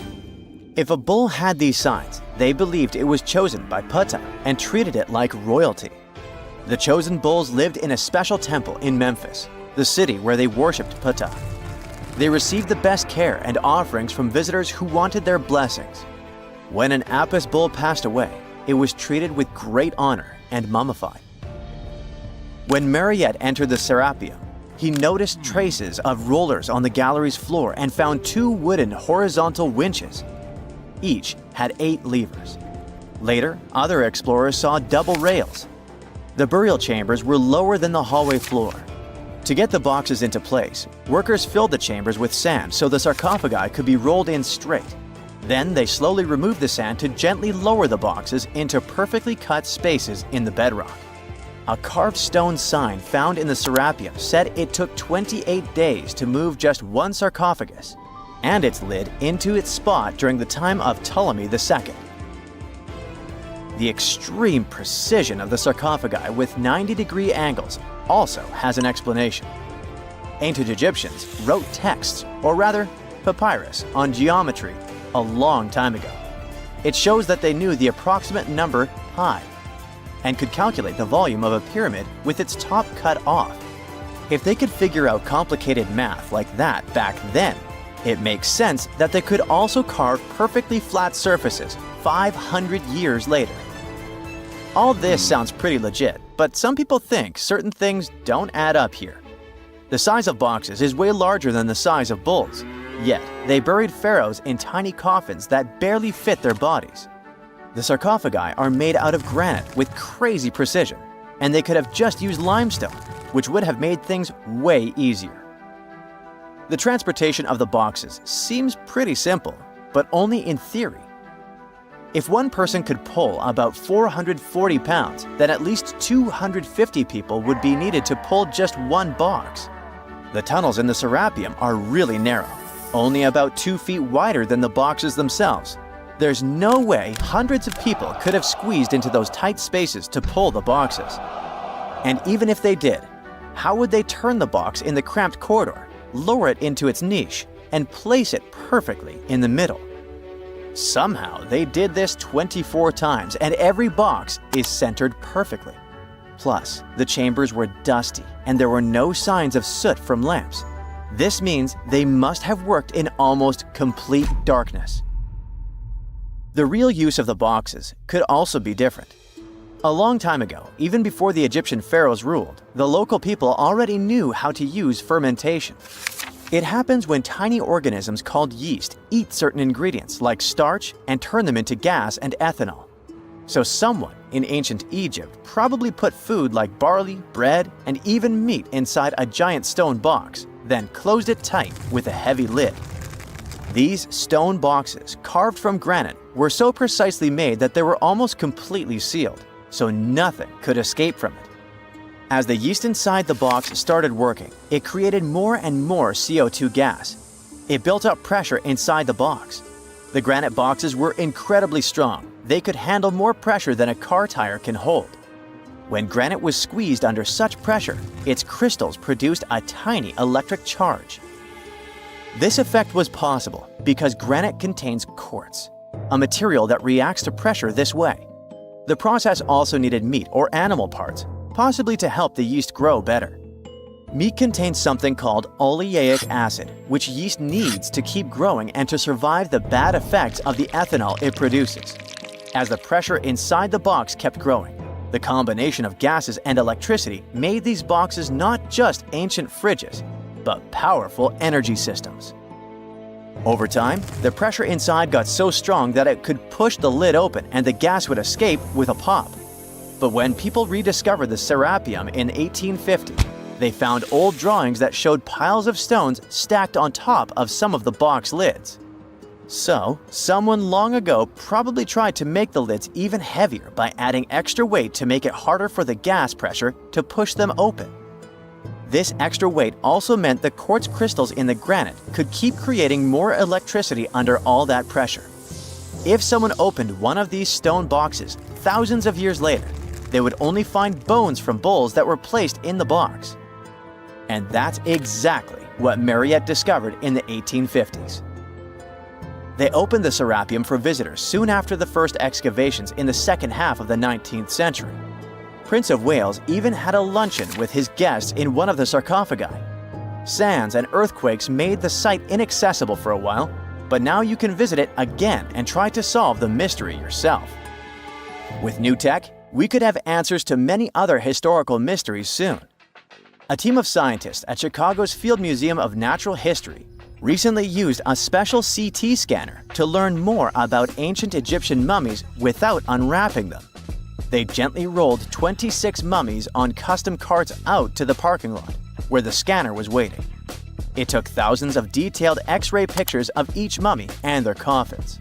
When all the pictures were put together, they created 3D images that showed what was inside, the skeletons, and some artifacts. The scientists hope these images will help them understand ancient Egyptian burial practices from over 3,000 years ago. Even though the scanning process only took 4 days, it might take 3 years to study all the data. But scientists were able to learn some personal details about the mummies. One of the most popular mummified individuals at the museum, Lady Chineta, was a woman who lived in ancient Egypt about 3,000 years ago. It looks like she passed away in her late 30s or early 40s. To make sure her body looked complete for the afterlife, embalmers put stuffing in her neck to keep it from collapsing. They also placed artificial eyes in her sockets, so she would have eyes in the next world. She was wrapped in fancy linen and placed in a beautifully decorated coffin. The scans revealed that it had been carefully crafted with a slit at the back, which embalmers used to fit the body. There were also some artistic details on the surface, like markings for her knees. It looks like her burial was on the scale of a high-end luxury car. We know that the ancient Egyptians were talented enough to build something as grand as the pyramids, but were they also smart enough to measure the speed of light? There's a theory circulating online that says exactly that. If you look at these two numbers, you'll see that they match completely. The first one is the speed of light in a vacuum measured in meters, and the second one is the latitude of the Great Pyramid of Giza. So, was it done on purpose, or is it just a coincidence? Well, happily, we can tell you that it's actually just a coincidence, not another conspiracy thingy. The Great Pyramid is just one of the many places in the world that share the same latitude. And more importantly, even if the ancient Egyptians had somehow measured the speed of light and chosen to keep it a secret from the rest of the world, they wouldn't have used meters to put it down. Meters were only defined at the end of the 18th century. The builders of the pyramids used a different unit of measure called cubits. 1 cubit is equal to 1.5 feet. Cubit was based on the length of the arm from the elbow to the tip of the middle finger, and it became popular in the ancient world. So if they wanted to impress the rest of the world and set the pyramids at a point that matched the speed of light in cubits, they would have to build their iconic constructions somewhere in Europe. And then the Danish astronomer who first measured the speed of light in 1676 would have been really upset to know that someone had done it centuries before him. So, although they were ahead of their time in many aspects, the ancient Egyptians never measured the speed of light or used longitude and latitude to map their locations. The base of the Great Pyramid of Giza might seem like a perfect square, but it's actually an 8-sided structure, not 4-sided. Each of its 4 sides has a subtle concave indentation that splits it evenly from base to tip. The official version is that a British pilot was the first to notice it in 1940 while flying over the pyramid. He took a photograph that showed shadows highlighting these indentations.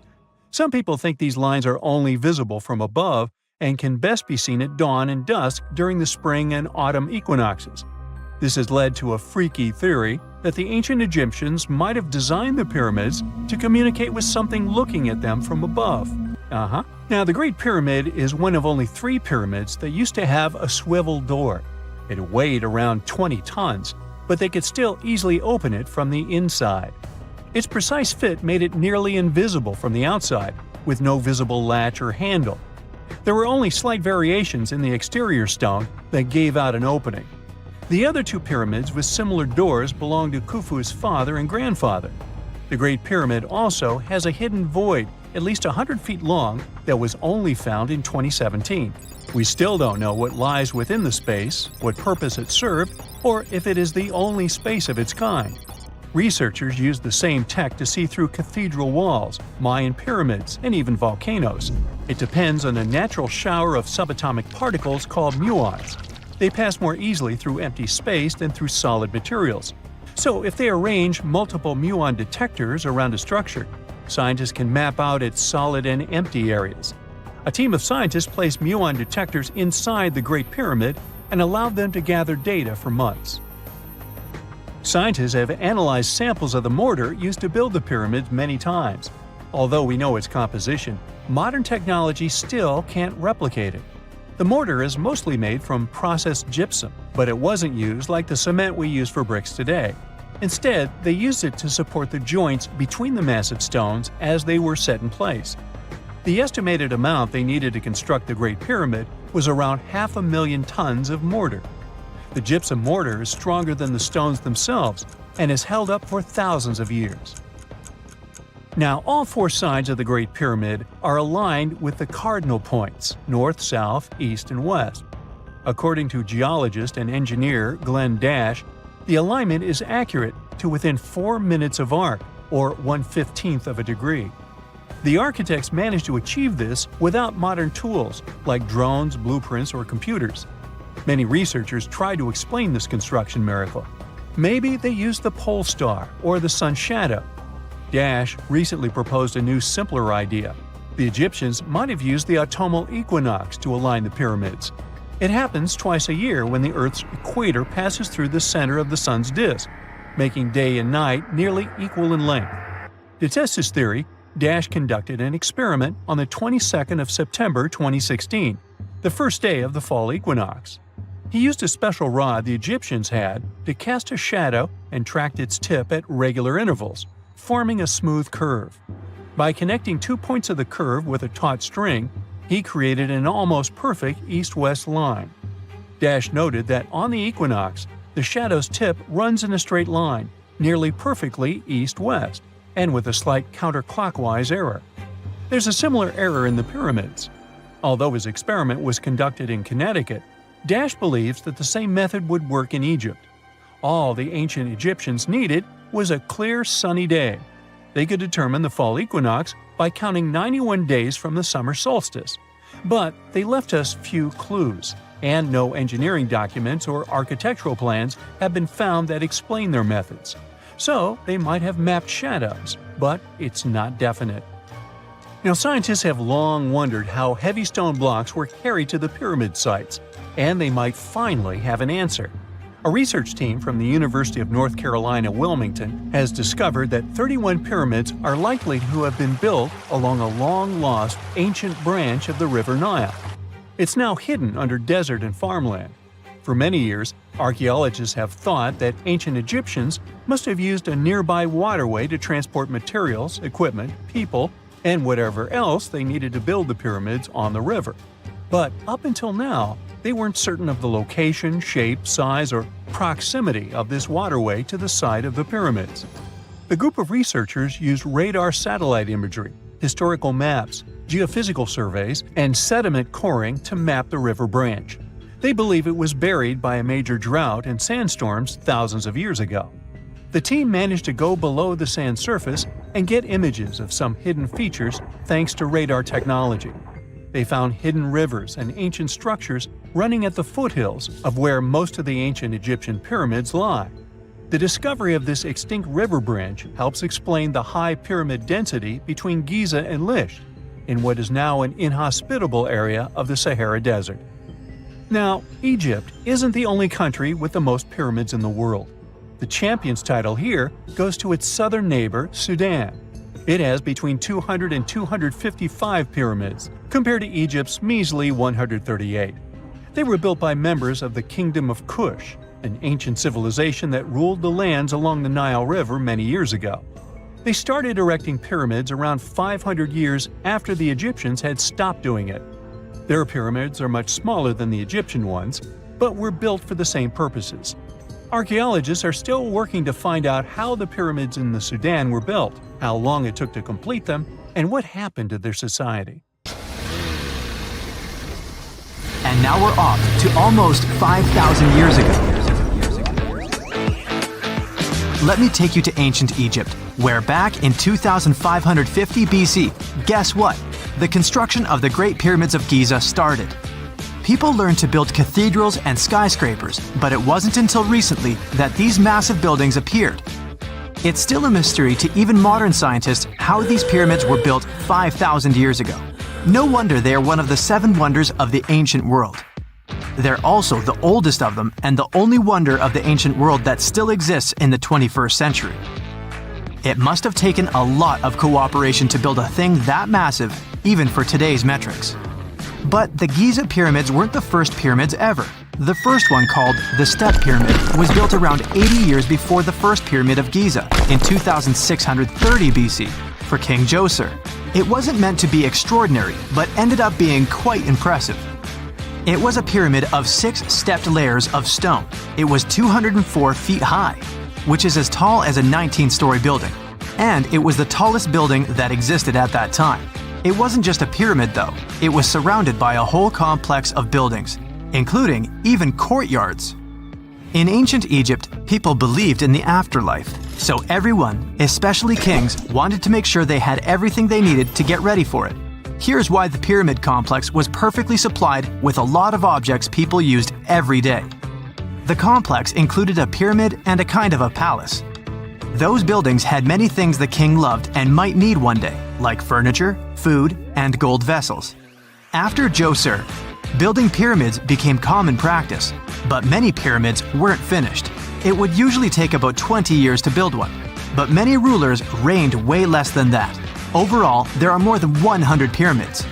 The most famous pyramids are the Great Pyramids of Giza. The first one and the biggest one was built for Pharaoh Khufu, around 2550 BC. Initially, it was 481 feet tall, which is as tall as a 40-story building. The second pyramid was built for Khufu's son, Pharaoh Khafre, around 2520 BC. It's just a bit shorter, usually standing at 471 feet high, a 39-story building. This is the pyramid with the famous statue of the Sphinx. Sphinxes have a lion's body and a human head.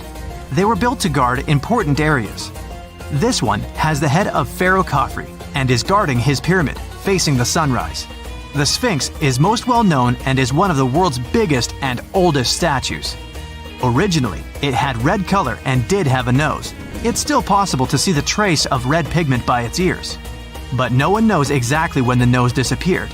For some time, the Sphinx was sort of hidden underground, being covered with sand up to its shoulders. Luckily, in the early 1800s, an adventurer with a team of 160 people dug it out. The third pyramid of Giza is the smallest one, being more than twice shorter.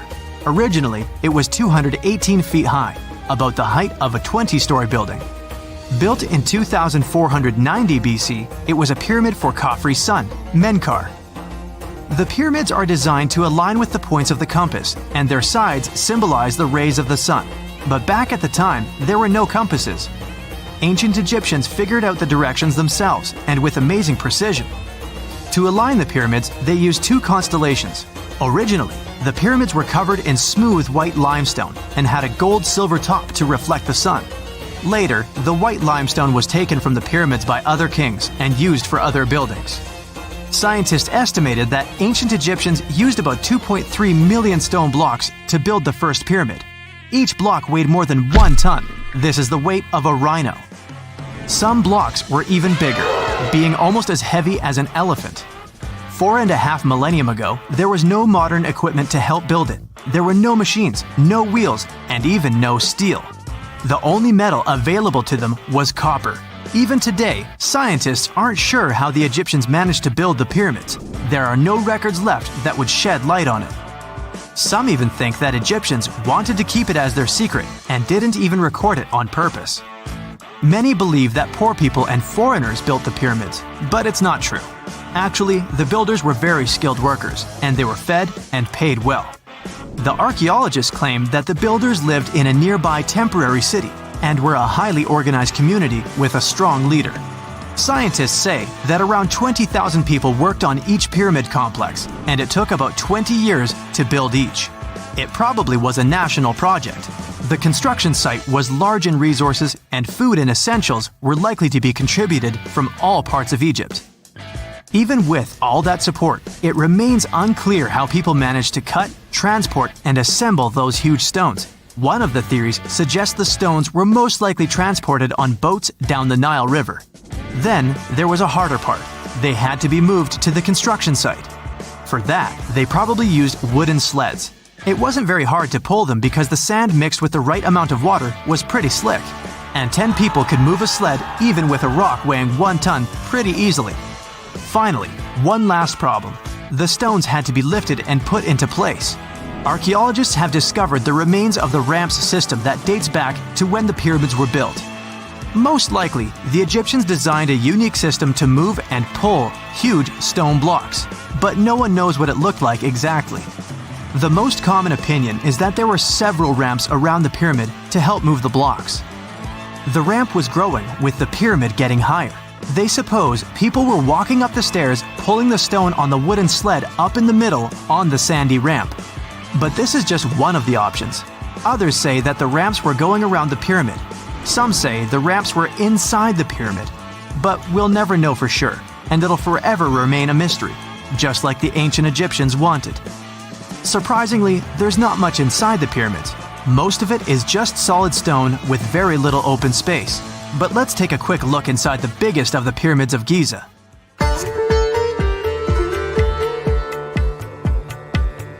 From the entrance, there are 2 stairs, one going down and the other one going up. The descending one takes you to a chamber located underground. That's where the pharaohs are, but not in this pyramid because Khufu wanted to stay higher. The underground room is partly unfinished. The room with Khufu's sarcophagus is called the King's Chamber. It's upstairs and then through the tall and long Grand Gallery. Below the King's Chamber, there's a room called the Queen's Chamber. There are no queens though, and no one is sure why the room is called this. Unfortunately, none of these have any hieroglyphs on the wall. They're just bare. If you want to see them, you should go to the other rooms that are decorated. Those pieces of art are depictions of ancient Egypt's culture and daily life. The texts allow researchers to study their language and grammar. Sadly, the treasures that once were here in the pyramid are long stolen. From that room, there are several tunnels for an unknown purpose. There are many tunnels and passages inside the pyramids. There are many chambers and shafts and secret ways. Scientists have been sending little robots with cameras there for some decades already. And the robots did discover another chamber a bit upstairs with hieroglyphs on the walls. But even today, much of the pyramids is still unknown, and there's no so-called building plan of the pyramids. Egyptians did create a mystery no one can crack for 4,500 years already. Scientists recently started to X-ray the pyramid to learn what's inside it without entering it and its narrow, mysterious tunnels. Egyptian archaeologists made an extraordinary discovery near Cairo just recently. Drumroll, please. The most ancient and most complete mummy yet discovered in the country. Yes, they were keeping it under wraps. The 4,300-year-old mummy was found in a group of tombs close to the step pyramid of Djoser, dating back to the Egyptian Old Kingdom. It was covered in layers of gold. The team also found several other tombs, including one belonging to an ancient Egyptian official and another belonging to a secret keeper who had the power to perform special ceremonies. Another interesting tomb was that of a writer, which featured the largest statues ever found in the area. This vast burial site is also home to more than a dozen pyramids and resting grounds.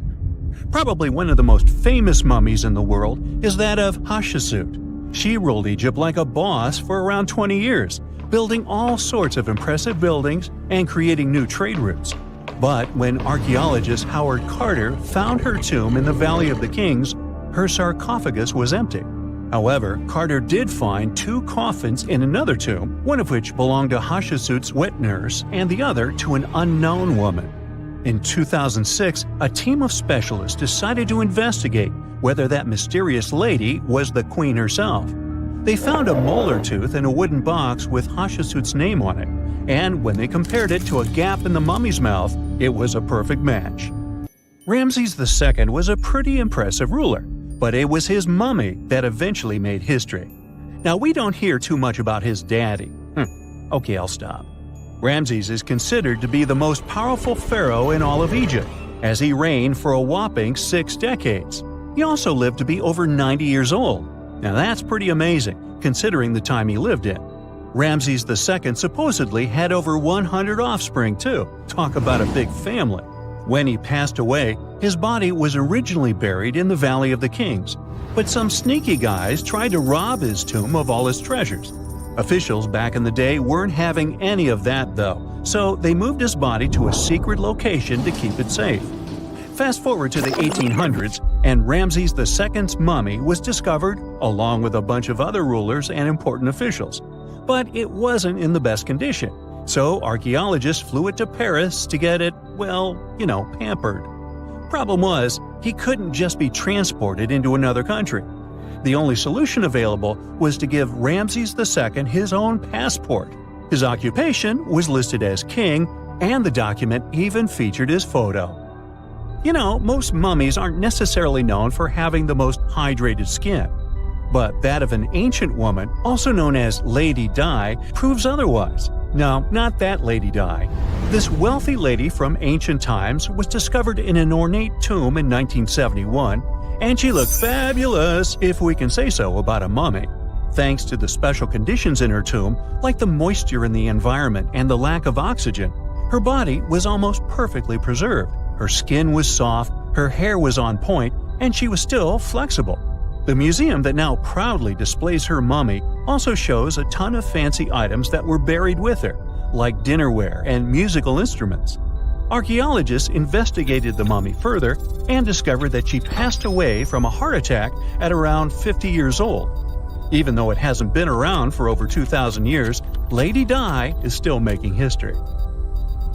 The mummy of Otzi the Iceman was discovered in the Alps in 1991. Austrian authorities initially thought he was a modern mountaineer because he was so well preserved. Turns out, he was actually from the Copper Age.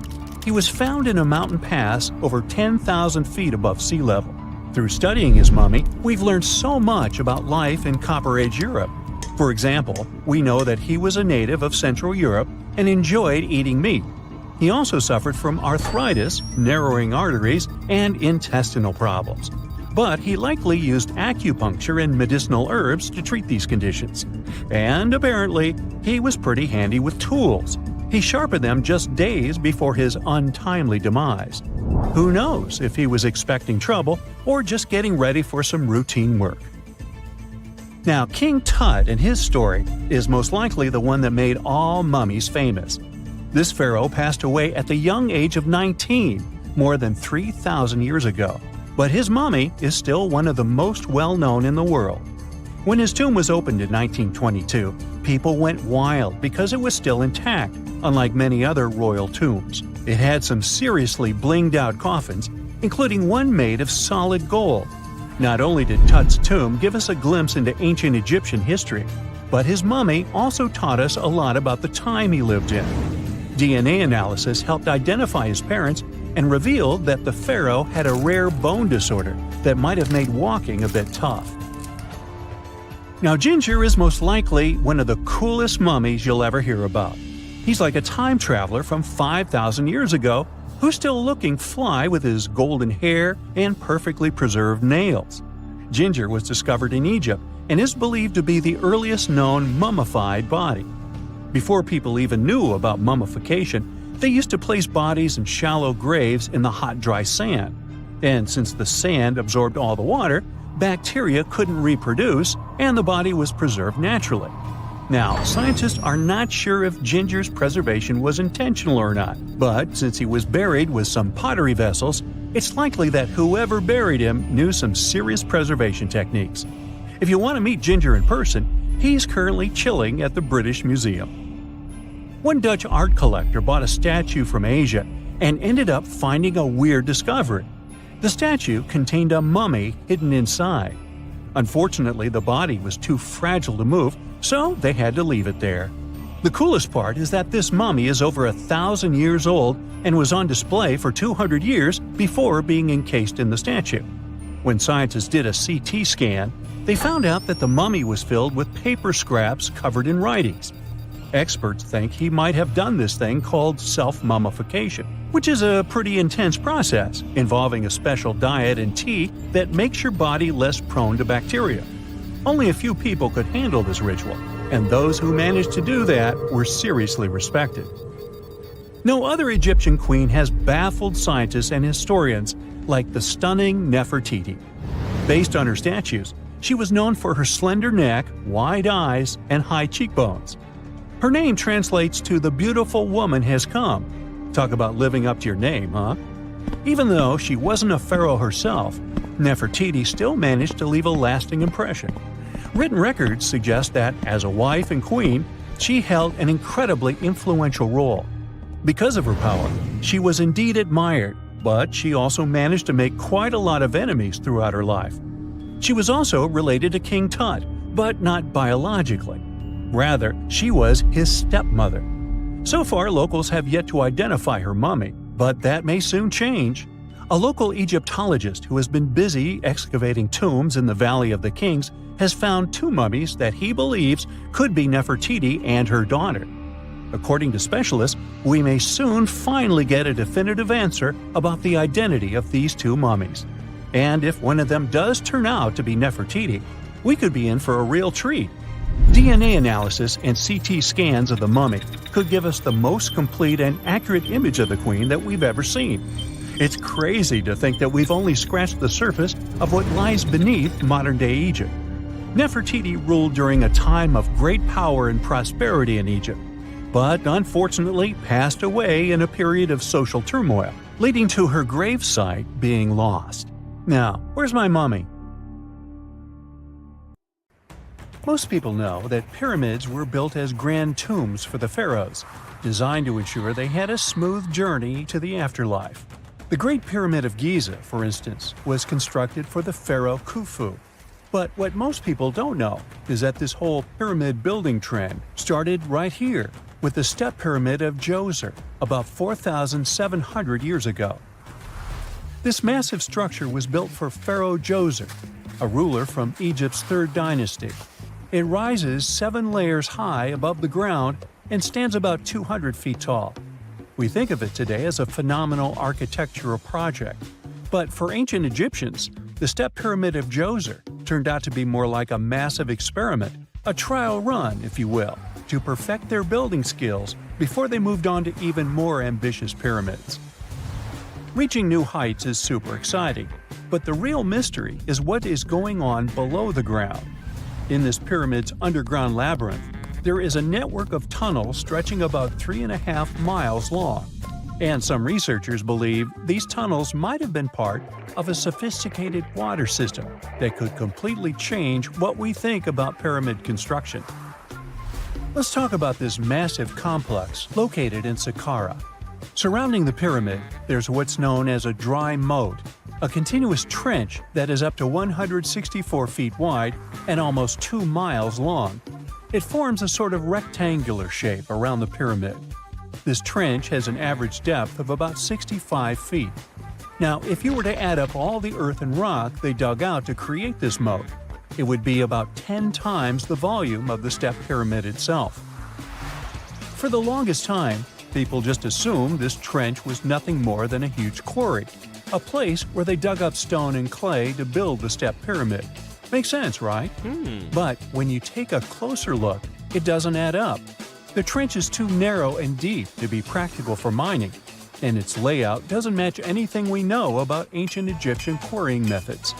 Plus, some sections of the trench are actually covered with a rocky ceiling, which would have made it nearly impossible to use as a quarry. Another theory suggests that the dry moat had some kind of spiritual significance. Maybe it was a sacred place, where souls of nobles gathered to serve the late king in the afterlife. There are even niches in the walls that work as a hint at this spiritual function. But most researchers believe that this purpose likely developed much later, long after the complex was built for Djoser. So what was the moat really designed for? In 2020, a researcher came up with a pretty intriguing idea. It is possible that this trench was actually designed to collect and manage water, especially after heavy rainfalls. Now, that makes sense when you consider the location. The moat sits in an area that could easily have been flooded by runoff water from nearby plains. This could also explain why the trench wasn't used for new graves until much later when the climate became drier and less prone to flooding. The story becomes even more intriguing as this trench appears to be part of a larger, more complex hydraulic system within the Djoser complex. It is like the trench has several compartments, carefully carved out of the rock and connected by tunnels. These compartments likely served as a part of a water treatment system, where water would flow from one compartment to the next, getting cleaner as it moved along. Now, here is where things start to tie into the pyramid itself. The Djoser complex has a series of underground shafts, and some researchers think that water from the moat's deep trench might have been used to power a hydraulic lift system, and this giant water-powered elevator could have been used to raise the heavy stones needed to build the pyramid. It worked like a volcano, but instead of lava, water did the heavy lifting. Imagine a big deep hole in the ground at the center of the pyramid site. Inside this hole, there was a huge wooden platform, kind of like a giant raft that could move up and down. When the workers wanted to lift a heavy stone, they would fill the hole with water. As the water rose, the wooden platform started to float up, carrying the stone with it, almost like a giant water-powered elevator. When the stone reached the right height, the workers slid it off the platform and onto the pyramid. The idea is that water from the deep trench, after being cleaned and filtered, would flow into these shafts. A massive float, possibly made of wood, would then rise as the water filled the shaft, lifting the stones up to where they were needed for construction. Once the stone was in place, they'd let the water out, lowering the platform back down to the bottom, ready to lift the next stone. This fancy hydraulic lift system could have been a game changer, making the whole building process a lot faster and more efficient without using a lot of workforce.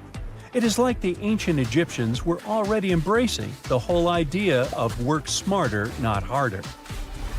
But of course, not everyone is on board with this theory. Some experts argue that the area where the step pyramid of Djoser was built couldn't have held enough water from occasional rains to maintain such a fancy hydraulic system.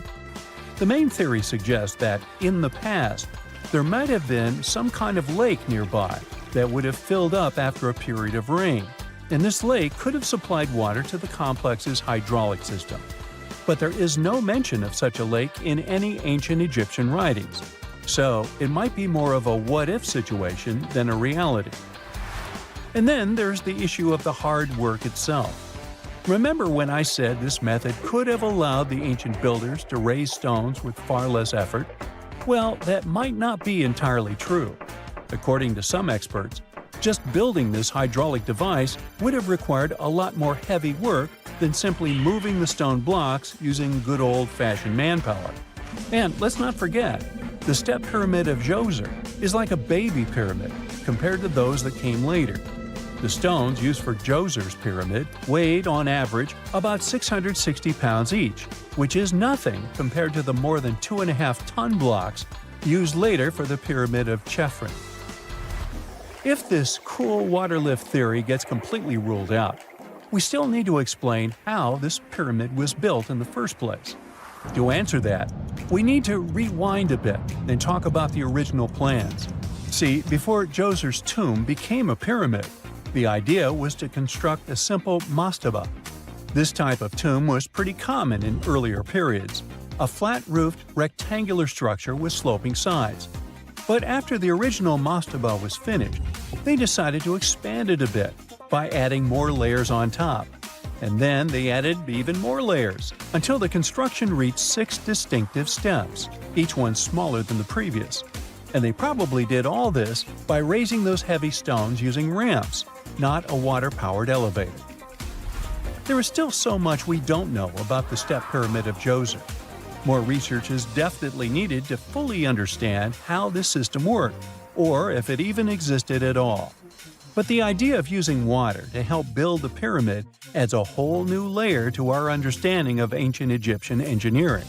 It's a powerful reminder of just how clever and resourceful those builders were, using the natural landscape and the power of water to create one of the most iconic monuments in history. When you hear the word mummy, you might get a chill down your spine. That's because most of us associate this word with those creepy characters we've seen in some scary movies. But in reality, mummies have helped us understand a lot about ancient civilizations, their rulers, and about how people used to deal with losing their loved ones. The people most famous worldwide for their mummies are the ancient Egyptians. They believed that some sort of existence after passing away was possible, if certain conditions were met. That's why they insisted on preserving the human body through the process of mummification and placing the mummy in a furnished tomb, kind of like giving it a fully functioning apartment of its own. Why did they believe in this? Well, because they were deeply connected to their natural environment for the most part. They saw the natural cycles around them, like how the sun rose every day, followed by the moon, or how new life was always sprouting from plants, even after they had wilted away. They also believed that the powerful spirit Osiris, who represented the cycle of passing away and resurrection, played a role in this process. To prepare for the afterlife, the ancient Egyptians followed certain rituals, like mummification, which involved using materials like honey, resins, and incense to preserve the body. There's no other mummy more popular than that of King Tut. He was a young pharaoh who ruled over 3,000 years ago in Egypt. The problem with discovering ancient royal tombs is that most of such burial sites were previously robbed. People knew ancient rulers had been left with many valuable belongings, so those locations became vulnerable to thieves. When King Tut's tomb was opened in 1922, people were excited because it had not been robbed, like many other previously discovered royal tombs. That's how well hidden it was. Inside, his mummy was encapsulated in a total of 3 coffins, including one made of gold. The objects found in his tomb showed us what ancient Egypt was like.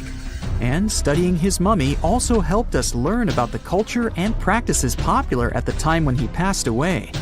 We also learned about his family by looking at his DNA. Scientists were able to discover that he had had a disease called malaria and a problem with his foot that might have made it hard for him to walk. Ramses II was another pharaoh in Egypt who ruled for 68 years, which was quite a lot back in the day. He was known for his expansion campaigns and building projects. Many objects from his time as a ruler still exist today, including a large statue of him. Ramses II was about 6 feet tall and lived to be about 90 years old. After looking at his mummy, scientists concluded that he may have had a medical condition that affected his spine. Now, remember those thieves I mentioned before? They are probably the reason why Ramses II ended up in a plain coffin in a secret collection of royal mummies at Deir al-Bahari, which was rediscovered in 1881. Thankfully, archaeologists were able to identify him because his journeys had been recorded on his wrappings. The process was really tedious too. In fact, in ancient Egypt, the mummification process could take a staggering 70 days to complete. A special person would say a very specific speech while delicately handling the body and drying it out using a type of salt called natron. They also used linen and resin to make the body look more lifelike and to wrap it in cloth. The tomb was equally as important for ancient Egyptians. The walls of King Tut's tomb, for example, were adorned with intricate artwork that depicted his journey to the afterlife, from his burial procession to his passage through the underworld. The ancient Egyptians believed that everyone made this journey after passing away, and they filled their tombs with items and paintings to help the person in their spiritual travels. Additionally, the walls of the tomb were decorated with spells from a special book, which contained a collection of poems that the Egyptians believed would help people reach the afterlife. And speaking of how important this journey was, people also placed food in these ancient tombs. In King Tut's tomb, archaeologists discovered 36 jars of vintage beverages and 8 baskets of fruit, which were believed to be left there to help him in his journey to the afterlife. The Egyptians believed that traveling to the afterlife took a really long time, so they left a lot of supplies, such as food and water, to sustain their loved ones. Pharaohs also generally had numerous luxurious garments and beautiful jewelry in their tombs to ensure that they would have a fashionable journey. These items included various types of linen clothing, such as tunics, scarves, gloves, and headdresses, as well as a lot of gold jewelry with precious stones, like bracelets, buckles, pendants, necklaces, rings, and even precious depictions of insects for protection. Some were also deposited with fans made from ivory and ostrich feathers to keep them cool in the afterlife. Some ancient rulers were even placed in their forever apartments along with boats. For example, Pharaoh Khufu built the Great Pyramid at Giza as his tomb, and a large ship was found inside. King Tut, however, was buried with multiple boat paddles, but no actual boat. Instead, he had 3 chariots and numerous walking sticks made of precious materials, perhaps indicating he'd rather travel to the beyond by land, not by water. Amongst the most interesting objects found near ancient mummies are bottles of oils and perfumes. If rulers were supposed to be fashionable, why not smell nice too, right? Also, some of them had some ancient kinds of board games, most of them made out of precious materials like gold or ivory. One of those games was called Senet. It was very popular amongst the ancient Egyptians and very similar to modern-day chess. The ancient Egyptians may have the most famous mummies out there, but they weren't the first to invent the procedure. In fact, It all started in South America with an ancient civilization named the Chinchorro. As far as we know today, these people were the first to mummify their loved ones that had passed away. They did it somewhere around 2,000 years before the Egyptians started their own rituals. Sure, we can tell a lot about ancient rulers by studying these mummies, but until recently, we had no idea what they really looked like during their lifetime. Not so long ago, though, some very special mummy paintings were found by archaeologists studying ancient Egyptian objects. These mummy portraits are highly detailed paintings of individuals that were made while they were still alive. Such paintings were often painted on wood, as opposed to the classical portraits we all know about, which are painted on canvas. They are known for their realism and beauty, and have even been used by researchers to diagnose diseases by comparing them to the corresponding mummies. Some of these portraits also include depictions of jewelry, which was later found on the mummies. The recent discovery of these mummy portraits in Central Egypt is significant, as it marks the first time in over a century that such paintings have been found. Mummies appeared all around the world naturally, too. Mummification can occur without people intervening because of natural conditions, like extremely cold or hot environments, places with a lack of oxygen, or accidental exposure to chemicals that preserve the body. These conditions don't allow bacteria to grow, resulting in the body remaining more or less intact. Famous Otzi was one of these mummies. We know today he was a man who lived around 5,000 years ago in Europe. But upon his discovery in the Alps in 1991, Austrian authorities initially believed that he was a modern mountaineer because of how well preserved the body was. However, after the Iceman was removed from the glacier, it was determined that he was actually from the Copper Age. Let's face it, most ancient tombs have been looted at least once. No matter how scary the rumors could have been, most mummies were open too. But one. This is the Bashiri mummy, and it puzzles everyone so much that nobody dares to see what's inside. Meet Howard, but you must know him already if you're into Egyptian history. He's primarily famous for discovering King Tut's tomb back in 1922. But few people know that before this revolutionary discovery, he had probably found another mummy. It happened in 1919, and it goes by several names. Either the Bashiri mummy, or the mummy of Pacheri, or the untouchable one. Some reports say that Howard stumbled upon the Bashiri mummy in Luxor's Valley of the Kings, just where he would later find Tut's tomb. Despite this find, not much is known about this particular mummy. The reason why it's still unharmed in any way is not because of some superstitions, but because nobody is sure that they can undo what they do if something goes wrong. The mummy is so intricately wrapped that researchers never unfurled it for fear of irreversible damage. The golden rule of anyone who works with antiquities: if you're not sure you can't make it better or preserve it unchanged, do not touch it.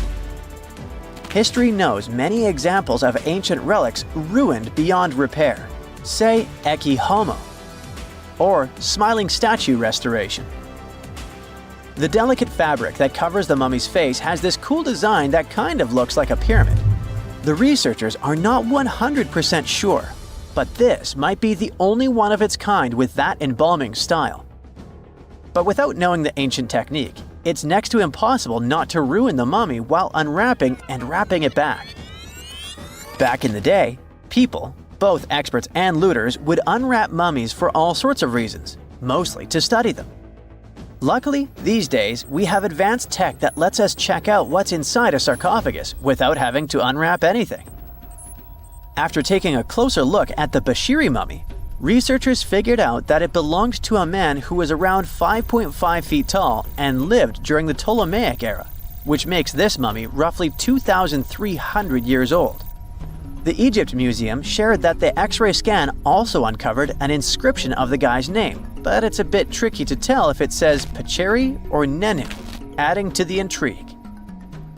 The museum also pointed out that the fancy casing the mummy is in features all sorts of decorated scenes. You can see the mummy lying on a bed, flanked by deities Isis and Nephthys, along with the 4 sons of Horus. Plus, there are 2 images of the funerary god Anubis at the feet of the casing. By the way, Bashiri mummy is not the only one that has remained untouched. This is Issa Temkebde, and Gaston Maspero, a French archaeologist, made the decision to leave her mummy untouched, wanting to keep her resting peacefully since she was in such amazing shape. He did mention, though, that her tomb had been raided long ago. Thanks to some X-ray work, we learned more about the mummy. The scans revealed a few artifacts still wrapped up with the wife of a high priest, including amulets around her neck, right arm, and forehead. The X-rays also showed she had some dental issues and arthritis in her knees. While she passed away as an older woman, it's tough to pinpoint her exact age. However, various sources from her son's reign indicate that she was held in high regard in the kingdom. Isatemkebd served as the sister wife of Penejam II. You got me right, they were related by blood and were siblings, but back then it was pretty common to get married this way to preserve the purity of the bloodline. Say that to Habsburg, duh. Their chase for purity only led to inbreeding and the notorious Habsburg's jaw. Right, I guess we should not judge ancient Egyptian rules and morals, but what we can say for sure is that both Bashiri and Isatemkebd were incredibly lucky to stay untouched. The odds were not in King Tut's favor, though. The researchers' work hit him hard.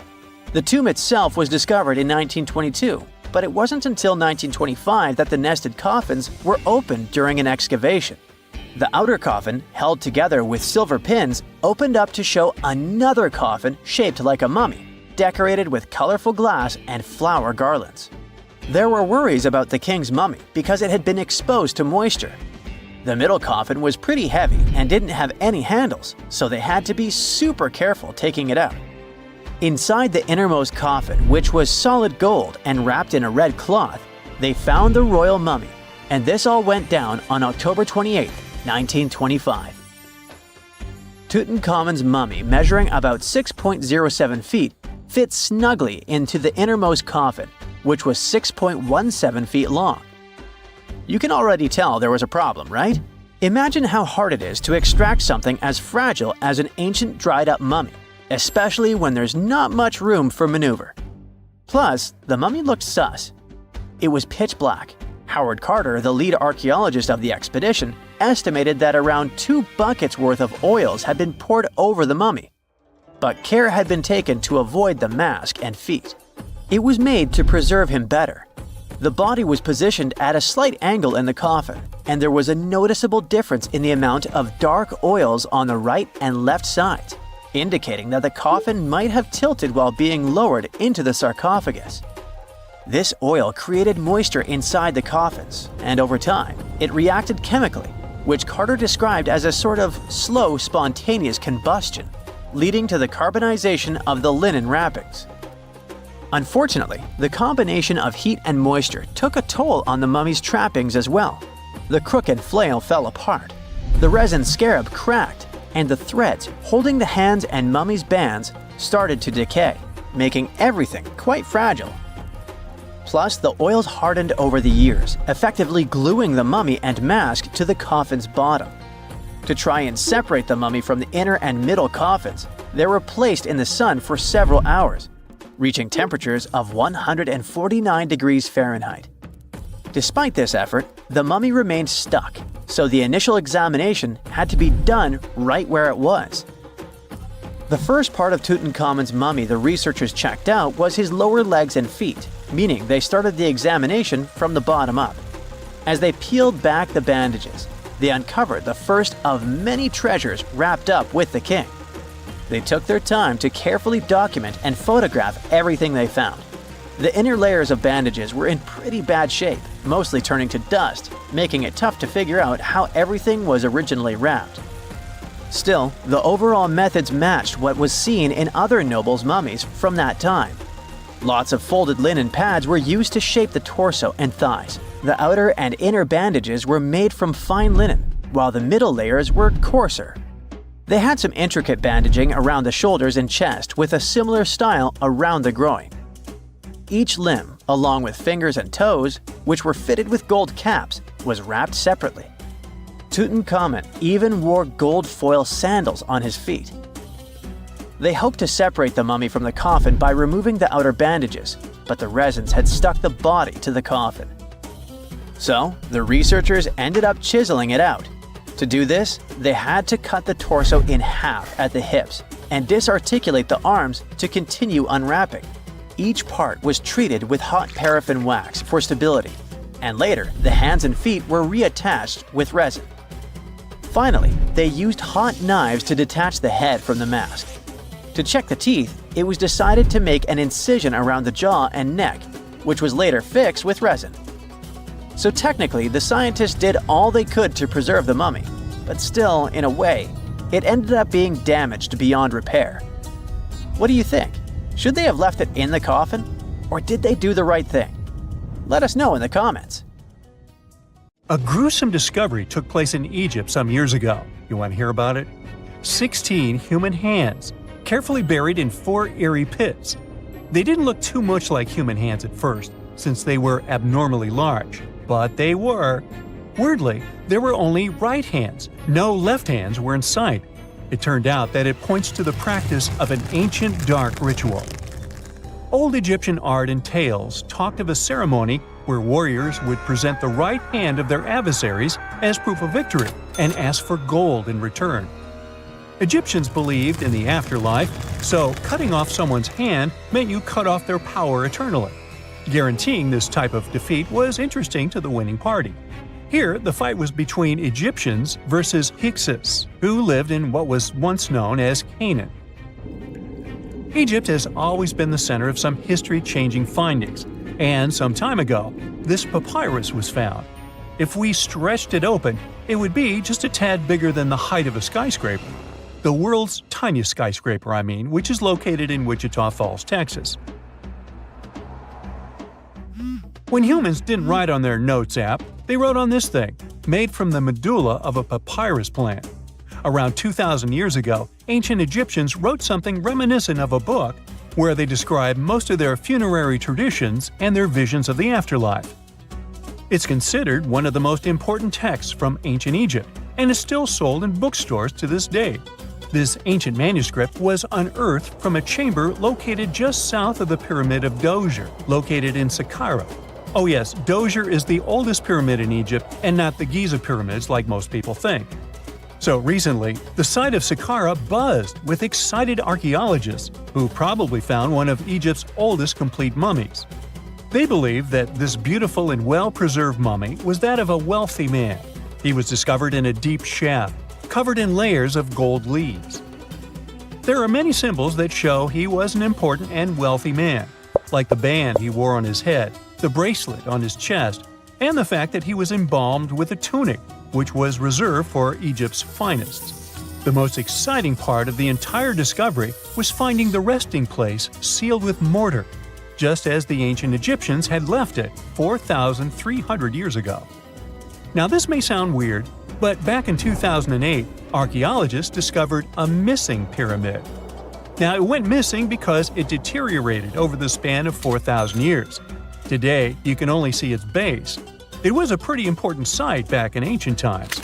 It is said that around the area of the pyramid, the ancients hosted a special type of ceremony where high priests would carry mummified remains of sacred bulls. Now here's a fun fact. Ancient Egyptians believed that Apis bulls were earthly incarnations of the city deity of Memphis and was connected to rites of fertility. It wasn't just any Apis bull though.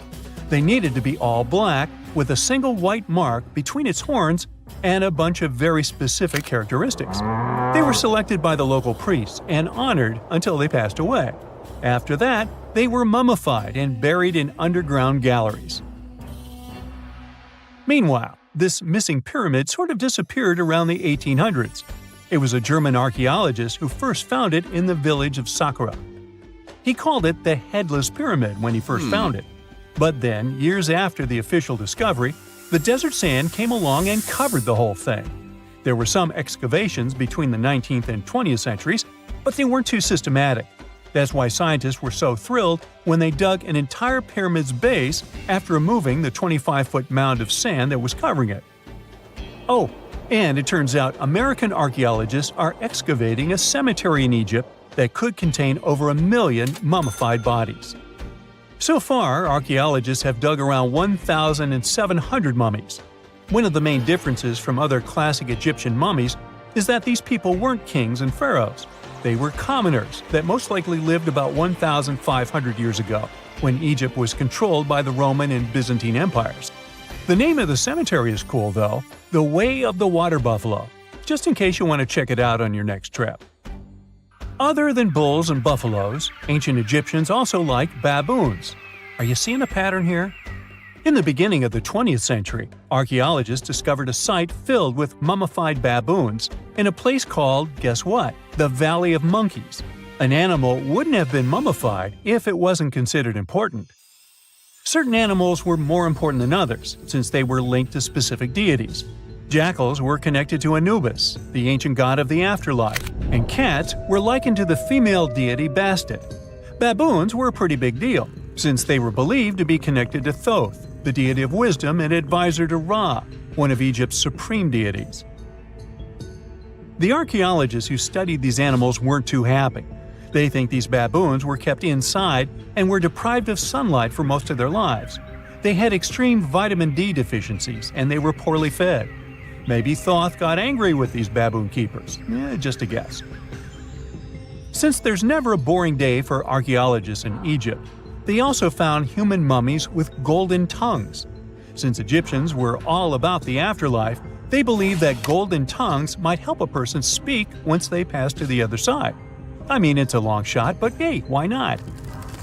Some of these mummies were placed in wooden coffins with goods, such as necklaces, pottery, golden artifacts in the shape of lotus flowers and scarab beetles, and iPhones. Just kidding. A new temple was also unearthed recently in Egypt. Scientists believe it was dedicated to honor Zeus Cassios. That deity would be a cross between Zeus, the almighty Greek deity of the sky, and Mount Cassios. While digging around the Sinai Peninsula in Egypt, archaeologists spotted 2 pink granite columns poking out of the ground, and bingo. They believe these columns represented the temple's front gate and collapsed during an earthquake many years ago. And speaking of deities, there weren't only super serious deities. Recently, scientists unearthed a golden ring in a city south of Cairo.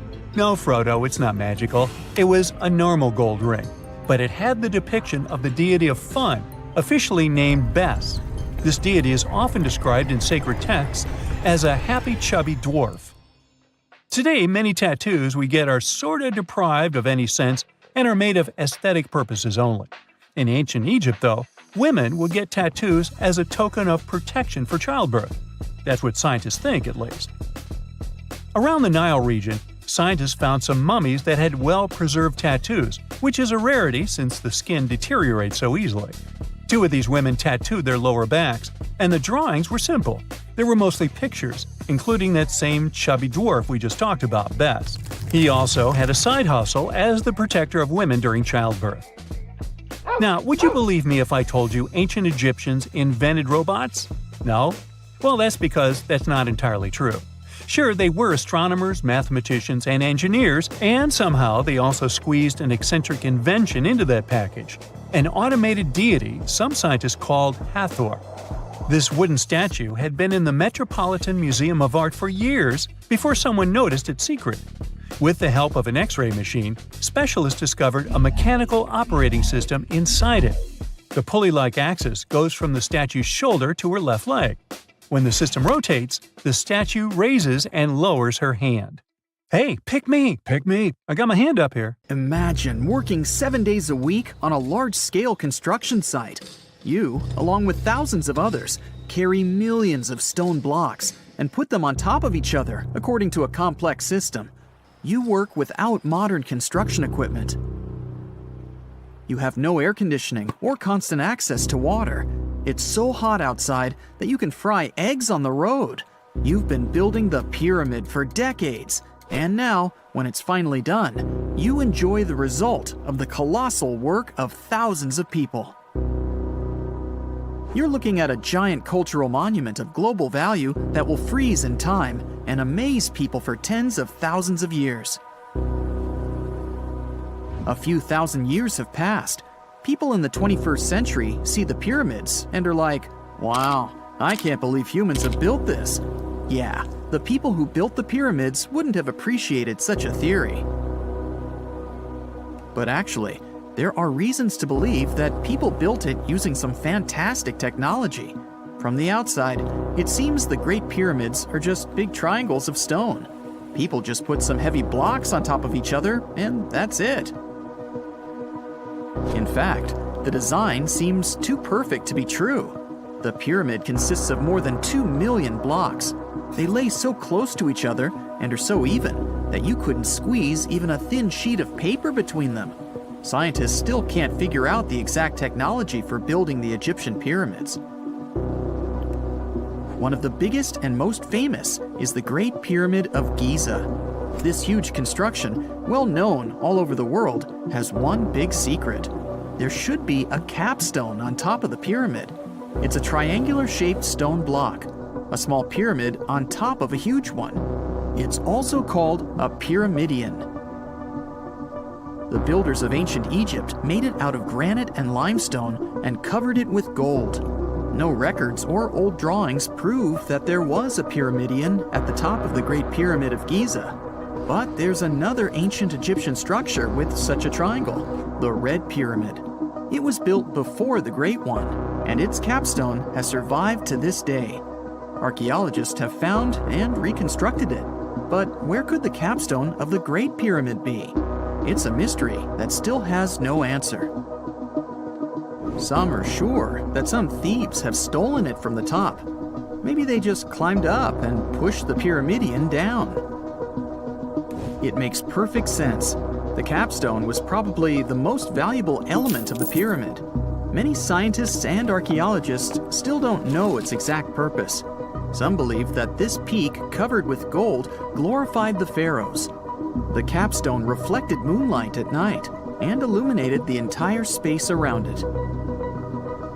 During the day, the capstone reflected sunlight with its shiny surface. You could have noticed it from afar. The top of the pyramid was a kind of guiding star for lost travelers. All other stone blocks of the pyramid consist of limestone. People polish them to make them look shiny. In the past, they were even glowing and reflected light. You could see glowing pyramids from space, although they looked like tiny lights. Over thousands of years, winds, sandstorms, and rains have changed the pyramid's appearance. If people had taken care of them all this time, they would have looked like something out of science fiction movies, or the pyramids from Las Vegas. But unfortunately, we will never see their original appearance. Some archaeologists and scientists believe that the capstone could absorb the sun's energy and distribute it evenly throughout the pyramid. No one knows precisely why the Egyptians needed this technology. There's a theory the pyramids are ancient energy systems. The pharaohs applied this energy to use some unique technologies that were more advanced than all the achievements of the 21st century. And the triangular shape of the pyramids was ideal for boosting this electromagnetic energy. In theory, solar radiation, or electromagnetic forces, accumulated at the top of the pyramid, filled the inner rooms, and then went down the walls to the base. Any surface distortion could prevent the flow from spreading, so they had to create a perfectly smooth surface. That's why they installed the blocks so that nobody could squeeze a needle or razor blade between them. Many people believe in this theory because they built the pyramids from limestone. This material can hold energy inside itself. In the inner part, they created granite deposits to cause air a power generator. Different cultures used similar technologies to create electricity all over the world. But these are all theories. If it had been working, humanity would have used these technologies today. There are mentions of the metal industry, chemistry, engineering, physics, mathematics, and astronomy in some ancient records. Most scientists don't believe in all these things. We know the detailed stages of the technology's development in different cultures. In the 21st century, scientists, historians, and anthropologists can track the evolution of all modern devices. If people had created some technological inventions in ancient times, the history of the world would have looked different. Perhaps all the achievements of antiquity could have been wiped off the face of the earth by global cataclysms, and it can happen to us. Just imagine how people would dig up a laptop in 5,000 years. Perhaps they wouldn't understand what kind of device it is. Another Egyptian wonder surrounded by mystery is the statue of the Sphinx. The Egyptians carved it out of a single massive piece of limestone about 4.5 thousand years ago. But scientists still don't know the exact date of its construction or who built it. People painted the Sphinx in different colors, so it looked much brighter and more vivid in the distant past. It was shining just like the Great Pyramids. Anyway, time hasn't only changed its appearance, but its name too. Initially, the Egyptians called it Horemheb. The Greeks renamed it the Sphinx about a few hundred years after it had been built. The Sphinx emphasized the greatness of the rulers of Egypt. It also performed a symbolic function of a watchdog guarding the tomb of the pharaoh and the paths leading to it. This version sounds realistic, since archaeologists have discovered many secret entrances at the foot of the Sphinx. Perhaps these rooms and intricate tunnels lead to underground halls with treasures. And treasures don't always mean gold and jewelry. According to legends and theories, the Sphinx guards the Hall of Records, the storage of all humankind's knowledge. The information about the ancient mythical state of Atlantis could be there. You can find many detailed maps of the internal dungeons of the Sphinx on the internet. They show structures 12 stories deep under the statue. It looks like a small city filled with gold, scrolls of knowledge, and various ancient artifacts. But don't believe all these maps. These are just theories. Several thousand years have passed, but people have very little information about it. Archaeologists know that there are still many strange and exciting things about the Sphinx that are still undiscovered. Some locals are afraid to research because they believe they can awaken something terrible from the underground depths. Therefore, it's mostly scientists from other countries who conduct the excavations. In 1998, scientists discovered strange tunnels leading to empty rooms under the Sphinx. They realized that some people tried to get there through tunnels in the past, and maybe those people took all the treasures that were there. One of the legends says that some powerful artifact lays beneath the Sphinx. Its technology can change the whole world, but the locals are hiding it because it can damage the planet. Some believe that you can find evidence of unknown technologies painted on the granite walls in the pharaoh's tombs. But most likely, these paintings and signs tell us the myths and legends of ancient Egypt. But what if Egyptian symbols and drawings are detailed instructions for using ancient technologies? What if the locals that lived at that time thought, people in the future won't be able to get energy themselves. Let's leave some detailed instructions for them. Anyway, there are many riddles and theories. In reality, the search for answers is a dangerous undertaking, since it's not easy to get into the underground halls. Excavations can ruin the structure of the entire Sphinx. Any person inside the tunnels may get lost and never be able to find their way back. Besides, it costs a lot of money. Now, what would be awesome is if people could invent some device that could scan underground areas and show their detailed models. X-rays are a type of invisible radiation that can pass through our bodies and objects. They're very important in the field of medicine because they allow doctors to see inside our bodies without having to perform surgery. Now, let's dive into how X-rays work. They're a kind of electromagnetic radiation, just like light or radio waves. However, they have much higher energy than light, which makes them able to go through objects that light cannot. Imagine you have a powerful flashlight. If you try to shine it through a wall, the light won't go through because the wall is too thick. But these rays have enough energy to go through walls and even our bodies. The discovery of X-rays happened by accident in the late 19th century. A scientist was experimenting with cathode rays, which are a type of radiation. He was working in his lab and noticed that a nearby fluorescent screen started to glow, even though it was not directly exposed to the cathode rays.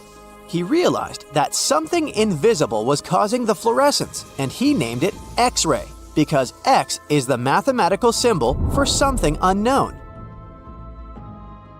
He continued experimenting with such rays and discovered that they could pass through many objects, like flesh and bones, but not through denser materials like metal. He also found that X-rays could create images on photographic plates, just like a camera takes pictures. The way this works is quite fascinating. Imagine you're standing in front of a bright light and you hold your hand in front of your face. Your hand blocks the light and you can't see through it. But if you place a sheet of tissue paper in front of your hand, some light will pass through, and you'll be able to see the outline of your hand. X-rays work in a similar way. When a doctor wants to take an X-ray of a part of your body, they will ask you to stand or lie down next to a machine. This device has a special plate that can capture the image. Let's say the doctor wants to further examine your arm. They will place the X-ray plate on one side of your arm and the machine on the other side. Then, the machine will produce a controlled burst of X-rays that pass through your arm. Remember how we talked about the tissue paper allowing some light to pass through? Well, in this case, some of those X-rays will go through your arm, while others will be absorbed or blocked by the denser parts of your body, like bones. The plate captures the X-rays that pass through your arm, and it creates an image. This image shows the bones and other structures inside your body, allowing the doctor to see if there are any problems or injuries. Now, you might be wondering why X-rays can pass through some things but not others. It has to do with the density and composition of the objects. Denser materials like bones absorb more X-rays, so they appear white in the image. So when you look at the result, you'll see your bones as white shapes. Other tissues like muscles and organs are less dense and allow some of those rays to pass through, so they appear as gray shadows. What if I told you there's a whole new way you can peek inside objects, but without using X-rays? I'm not talking about magic powers. Take a comfortable seat while I explain what mugography is. This fascinating scientific technique allows us to see inside objects and even beneath the Earth's surface using a special type of particle called a muon. These elementary particles are very similar to electrons, but they're much heavier. They are created high up in the Earth's atmosphere when cosmic rays, which are particles coming from space, collide with the air molecules. Now, muons are special because they can pierce through different materials. They can pass through rock, soil, and even buildings. Scientists realized this potential back in the 1950s when they were studying cosmic rays and noticed that some of the particles could pass through thick materials. The first muography experiments took place in the 60s. Specialists discovered that muons can be detected using special devices called muon detectors. These detectors are usually placed underground or in specially designed laboratories to shield them from other particles and background radiation. Now let's dive into how muography actually works.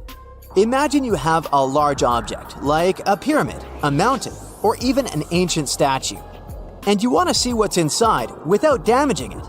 First, detectors are positioned around the object or in the area you want to examine. These detectors are sensitive to muons and can track their paths. When such a particle passes through a detector, it leaves a trace, like footprints in the sand. By collecting data from multiple detectors, scientists can reconstruct the paths. Here's where things get really cool. The Earth's atmosphere acts like a natural filter for muons. It turns out that the more massive an object is, the more particles it will block. So, if you have a large, dense object like a mountain, fewer muons will pass through it compared to a smaller, less dense object, like an empty box. This difference in the number of particles that reach the detectors can give us clues about what's inside the objects. Scientists use computer algorithms and mathematical techniques to analyze the data and create images. These images represent the density distribution of the object being studied. It's like creating a map that shows where the densest areas are and where there's gaps inside the object. The concept of muography is similar to using shadows to understand the shape and size of an object. Imagine you're standing in front of a bright light and you place your hand between the light source and a wall. You'll see a shadow of your hand on the wall. Based on the shape and size of the shadow, you can get an idea of what your hand looks like, even though you can't see it directly. This technique has been used to study various objects and structures. For example, scientists have used it to explore the inside of volcanoes and pyramids, and even to investigate the structure of mountains and the Earth's crust. With the help of this amazing technique, scientists have now uncovered new information about the Great Pyramid of Giza. They discovered something that had eluded tomb raiders for centuries. They found a hidden chamber. And guess what they named it? The Big Void. Yeah, I know, not the most creative name. They even used 3 different muon detection techniques just to be super sure that it was indeed a big, mysterious void inside the grandest pyramid of them all. Once news got out about this mind-boggling discovery, Egyptian authorities couldn't resist the temptation to explore further. So they brought in an endoscope camera to confirm the existence of this epic void. So they inserted a camera through one of the openings underneath the entrance, and voila! It revealed a corridor. More so, the corridor had a chevron ceiling. I can't help but imagine the ancient Egyptians using it as a cool dance floor. Another team of scientists decided to take another shot at scanning this newfound void. According to them, the Great Pyramid of Giza is a pioneer in the pyramid game. It used a technique called chevron to cover internal structures and keep them from collapsing. Now, why did the ancient Egyptians build this corridor and the grand void it leads to? One theory suggests that the corridor was built to relieve pressure inside the pyramid. Another theory says that the void could be a result of the pyramid's construction process. It could have been an internal ramp used to move roof blocks into position, and then it was left there or filled loosely with rubble. According to other enthusiastic explorers, there might be another burial chamber waiting to be discovered. They believe that the pyramids were built with a dash of randomness in the construction process. As the builders worked their magic, they realized that some chambers wouldn't be able to handle the weight of a majestic sarcophagus. So they made adjustments on the fly, creating new plans as they went along. Wow! Scientists have found a lost city beneath Egypt's pyramids. And it's incredibly large, bigger than the biggest target you can imagine. Underground chambers, passageways, and vertical structures. Scientists have no idea what purposes they serve. But let's start from the very beginning. Italian and Scottish scientists studying the Pyramid of Khafra discovered something that looked like secret tunnels under 3 pyramids. This find might change what we know about ancient Egypt. The expedition, called the Khafra Project, was led by Corrado Malunga from Pisa, Italy, and Filippo Biondi from the University of Strathclyde, Scotland. Their mission was to focus on exploring Khafra's pyramid, the second largest on the Giza Plateau. Scientists uncovered a massive structure beneath the Pyramid of Khafra. Could it be an ancient Egyptian underground city? The experts analyzed the data they had and came to the conclusion that 8 large vertical structures could be hiding beneath, possibly wells or shafts. They extend a staggering 6,500 feet across.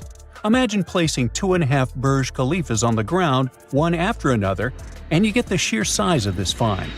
These shafts also plunge nearly 2,000 feet underground. Some of the deepest underground stations in the world are located at a mere 380 feet underground or so. These cylindrical shafts are surrounded by spiral paths. Picture some old Gothic castle. They're connected to 2 giant, weirdly shaped chambers. Are those cubes? Or possibly bowls? Each of these chambers is likely more than 260 feet across. Now, even though we know about the structures now, no one has figured out their original purpose yet. Want to hear something even more shocking? Okay then, the team is almost sure that similar access points can be found under all three pyramids. In other words, all of them might be linked by a hidden system of underground tunnels, chambers, and passages. Even deeper, about 4,000 feet under the surface, there might be more unknown structures. And doesn't it add to the mystery? But the coolest news is that, according to some team members, these hidden structures near Giza pyramids could align with the legendary Halls of Amenti. In ancient Egyptian mythology, it's a place where people are believed to arrive when they're close to the end of their days. There, they are said to take a 3-day-long trial, facing their biggest fears. Now, how did scientists even discover these hidden spaces? To uncover them, researchers used 2 satellites positioned 420 miles above Earth. They sent radar signals to the Giza Plateau, and these signals generated detailed images, which were later compiled into a 3D model of the underground layout, including the newly detected shafts. Then, using synthetic aperture radar or SAR technology, which is a type of radar that can penetrate through stone, the team also spotted 5 small room-like structures hidden deep within the pyramid. One of these chambers contained a sarcophagus, which was once thought to be the tomb of Pharaoh Khafre. But now, scientists believe this was a mistake. The true burial site is likely to be elsewhere. In any case, these 5 hidden rooms were completely unknown before the scans. They seem to be arranged in the center of the pyramid and are linked to underground pathways leading somewhere below the structure. There's an opinion that these tunnels could lead to more hidden chambers and wells. Some of them might be around 4,500 years old. Wow! What if they help us solve ancient civilization mysteries? Preliminary data suggests that all this underground space can be much more than a few empty chambers. There might be many more hidden structures near the Giza pyramids. How come? Well, the thing is, the structure appears to include hollowed-out sections with spiral pathways leading even deeper underground. Refining the images hinting at this could reveal an extensive subterranean network.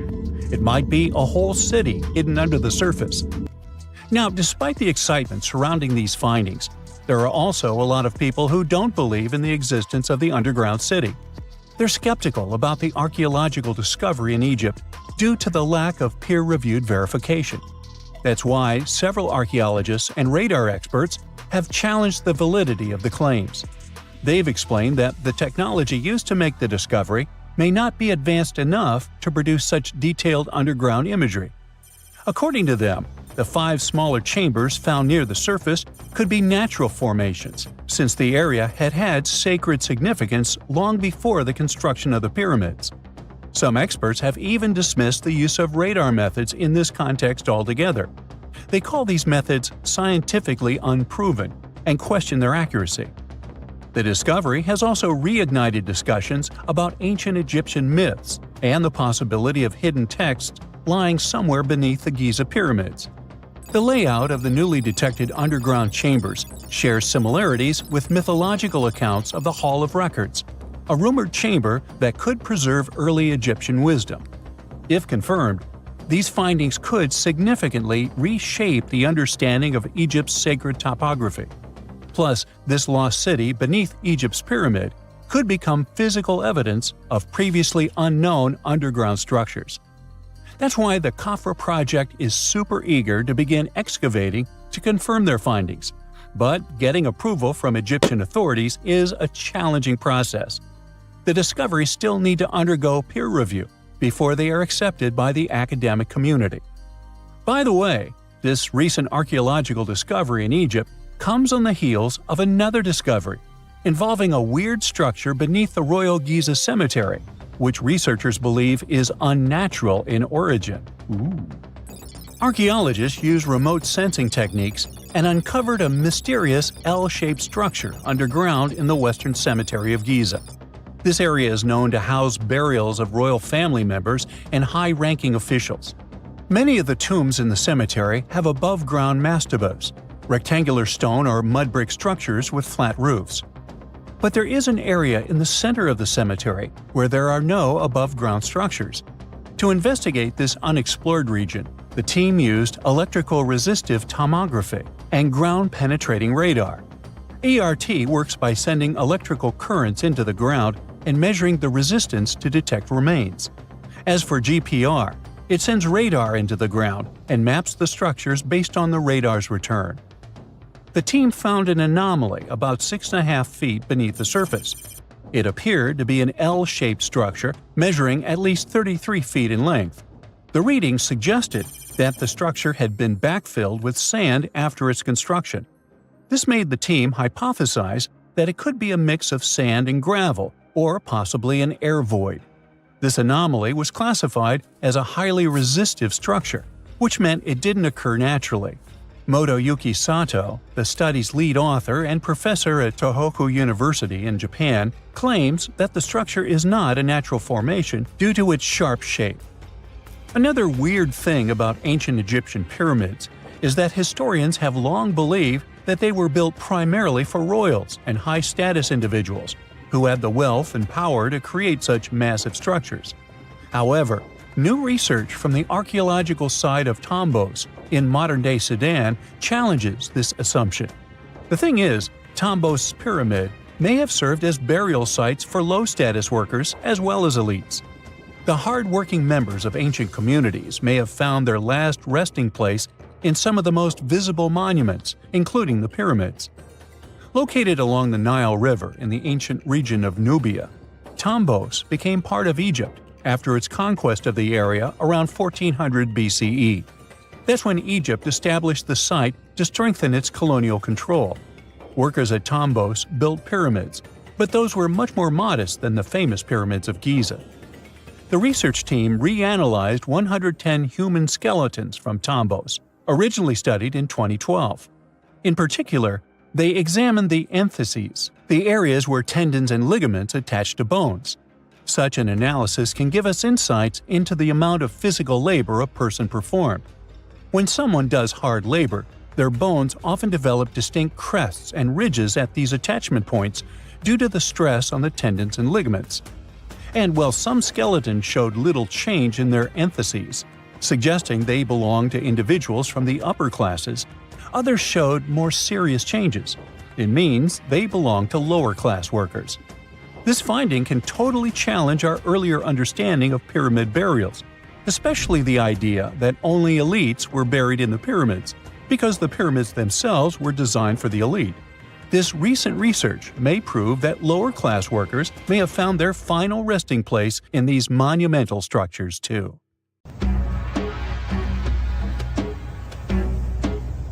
This is not a dune set. This is a very real desert in Niger. Jado was probably built by the nomadic Sao people and is filled with ksars, which are fortified houses made of salt and clay, with giant walls and secret passages. Located deep in the desert, it was once a vital stop for trans-Saharan caravans, but is now a hotspot for smugglers and bandits. The site has been off-limits since 2002 due to its dangers. The origin of the ksars remain a mystery. No archaeological studies have been conducted, leaving many questions unanswered. Even today, shifting sands reveal and conceal parts of these ancient ruins, fueling local speculation about what might still be hidden beneath the desert.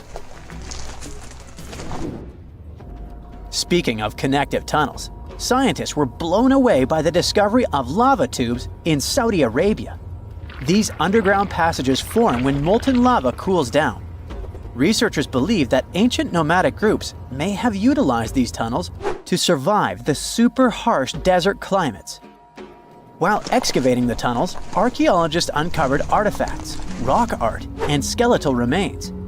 The art and animal bones show that the people who used the tunnels were probably sheep and goat herders. They're still piecing together whether these groups lived in the tunnels for extended periods or just used them as temporary shelters. The Great Pyramid of Giza has been standing for thousands of years, but it's still hiding secrets. Using special scanning technology, scientists found two hidden structures under an ancient burial ground. The first is a shallow L-shaped structure, and below it is a much larger space that could be a final resting place or a chamber. The smaller structure was filled with sand on purpose, while the deeper one might be an empty chamber. Experts believe the two are connected, possibly as an entrance leading to a secret chamber. This is big news because it might give us some more insight into who built the pyramids and why. The world is full of ancient writing, but some messages refuse to give up their secrets, like the mystery of the Bashplemi tablet. This unusual stone, pulled from a lake in Georgia, is covered in symbols no one can read. Even with modern technology, experts are completely stumped. The tablet is about the size of a book, with 60 symbols carefully carved into its surface, but 39 of them don't match any known language. Some resemble scripts from ancient civilizations in the Middle East, India, and Egypt, but none are an exact match. To make things even trickier, part of the tablet is broken off, meaning a piece of the puzzle is missing forever. To rule out a hoax, scientists studied the tablet closely. They confirmed it's made of vesicular basalt, an extremely tough local rock. Whoever carved these symbols must have been really skilled. Based on similar archaeological finds, experts believe the tablet could date back thousands of years, possibly to the late Bronze or early Iron Age. Some symbols repeat, which could mean they're numbers. Maybe it's an inventory list, a record of battles, or even an offering to the deities. Until someone cracks the code, the Bashplemi tablet remains an unsolved mystery from the depths of history. Experts are still stumped with what this Minoan disc might mean. The Phaistos disc is one of the most mysterious finds from the Minoan civilization. This 6-inch clay object, discovered in 1908, has strange spiral markings that no one has fully decoded yet. The disc has 241 symbols on both sides, showing everything from people and animals to tools and plants. Experts have come up with many theories about what the symbols mean. Some think it's an early form of Greek. Others suggest it's a prayer or a hymn. And some even believe it could be a letter from a king in Anatolia to a Greek ruler. Let's see who will be the first to figure this out. It's always a fun day at an archaeologist's office when they find something as big as a 2,000-year-old marble head. A French archaeologist mission went digging inside an old medieval house near Alexandria in Egypt and found a statue's head depicting an old, possibly ill man. This statue dates from the last Egyptian dynasty before it became part of the Roman Empire, and the site where it was found is associated with the likes of Cleopatra and Mark Antony. For archaeologists, even the smallest finds at this site means a lot. You've heard of Lucy, right? The Australopithecus that was an early ancestor for us humans. Well, scientists found some of her species' footprints somewhere in Tanzania. The so-called Laetoli footprints are over 3 million years old. The trail stretched 88 feet and has about 70 footprints, left behind when a bunch of early humans walked across some wet volcanic ash. What's cool is that these early humans were already walking on 2 feet, like us, not all hunched over like apes. The close spacing of the prints shows they probably had short legs and a shorter stride than we do today. In an ancient Egyptian temple, archaeologists uncovered a shrine unlike any other, a place dedicated to falcons and 2 mysterious deities. One deity had a falcon's head, while the other wore a crown with a sun disk and cow horns. But the most baffling discovery was an inscription that read, "It is improper to boil a head in here." At the heart of the shrine, there are 15 headless falcons carefully arranged on a pedestal, likely as offerings to the falcon-headed deity. One theory suggests the birds were boiled first, perhaps to pluck their feathers, before being placed in the shrine, following the strange rule carved into stone. Archaeologists also found a 13-inch iron harpoon nearby. Its true purpose remains unknown, although the shrine also held remains of fish, mammals, and bird eggs, suggesting that the rituals may have included feasting. And speaking of ancient Egypt, meet Hathor. Scientists named her after the ancient Egyptian deity of motherhood, music, and singing. This wooden statue, housed at the Metropolitan Museum of Art, was thought to be just a beautiful artifact until a surprising secret was uncovered. Using an X-ray machine, experts found a mechanical operating system inside it, with pulleys and axles connecting her shoulder to her left leg. When activated, the system made her hand raise and lower, an engineering marvel from over 3,000 years ago. The statue was created during Egypt's Middle Kingdom, around 1800 BCE, and is often compared to 19th century automata due to its advanced design. It's believed the statue was used in religious ceremonies, symbolizing Hathor's role in dance and music. An unexpected discovery happened in northern Kuwait, where a Kuwaiti-Polish team uncovered a mysterious 7,500-year-old statue. The statue features an elongated skull, no mouth, narrow eyes, and a flattened nose. This feature is thought to be an Ophidian figurine, named after the Greek word for snake, and it was likely made by the Ubaid culture, a civilization known for their pottery skills. While no one knows exactly what role this weird statue played, it might have been linked to rituals or symbolic practices. Some scientists think these figurines, found in homes or final resting places, were tied to important cultural beliefs. We couldn't mention unresolved mysteries of this world without speaking about these elongated skulls. In the deserts of Peru, researchers uncovered 5 ancient skeletons, 2 with unnaturally elongated skulls. While head shaping was common in many cultures, these skulls defy explanation. Local legends tell tales of the so-called gentiles, a mysterious race banished underground by the powerful deities. Some say this is what the skulls represent. Others think this is some type of genetic anomaly, which was confirmed after finding an infant skull, too large to be artificially shaped. You have heard about Nikola Tesla. You have definitely heard about the Great Pyramids in Egypt. But what if I told you that Tesla may have probably uncovered the ancient mysteries surrounding the pyramids? Wait, what? Is this a crossover episode? Nope. It's highly probable that the secrets of the pyramids are hidden in plain sight. But first, let's recap what we know about the pyramids. What's so mysterious about them? I mean, they are just old quirky buildings, aren't they?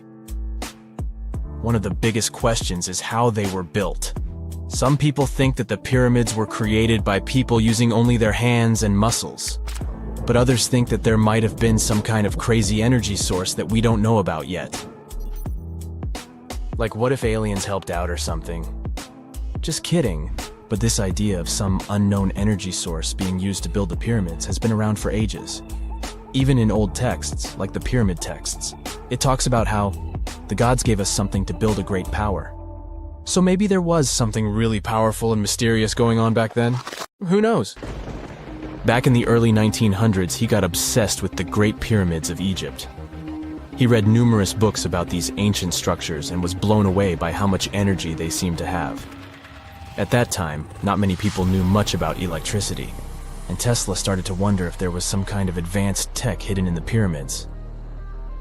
He had an idea that the power of the pyramids had to do with electromagnetism, and he put a lot of time and effort into trying to figure out the mystery. Tesla had some pretty unusual theories about the Great Pyramids. He thought that they could actually store and move electricity, which could then be used to power up the areas around them. He also had this theory that the pyramids were built using some kind of crystal energy. He believed that the chambers inside the pyramids could have these super powerful crystals that could control the electromagnetic fields. But that's not all. Tesla also had this idea that the materials used to make the pyramids had properties that allowed them to trap energy from the sun and the moon. And not just a little bit of energy. He thought that the pyramid could actually create this massive energy field that could light up whole cities or even brighten up dark places. He thought that the pyramids could be used as giant power plants to generate electricity and run machines. Tesla even believed that the pyramids were somehow linked to cosmic energy, which could be used for spiritual enlightenment and healing. How very new age of him. Anyway, Tesla wasn't just pulling these ideas out of thin air. He was seriously into studying everything he could about the pyramids, from ancient artifacts and texts to hieroglyphs and drawings. And he came up with this idea that the pyramids were designed to be energy amplifiers, and some kind of unknown energy source was used during their construction. Some people thought Tesla was eccentric for coming up with these theories, but his ideas have actually had a huge impact on the way we think about the pyramids today. Researchers and scholars have been digging into his theories for years and using them to uncover some of the biggest mysteries surrounding these ancient structures. For example, recently scientists have used theoretical physics to investigate how the Great Pyramid of Egypt would react to certain radio waves. They found out that if the radio waves were a certain length, the pyramid could concentrate the energy inside its rooms and focus it under its base. The scientists did lots of calculations to figure this out. They first thought about what radio wavelengths would work best. Then they made a model of how the pyramid would react to the waves. They figured out how much of the energy from the waves would get absorbed or spread out. Lastly, they checked how the energy would move around inside the pyramid when the waves hit it.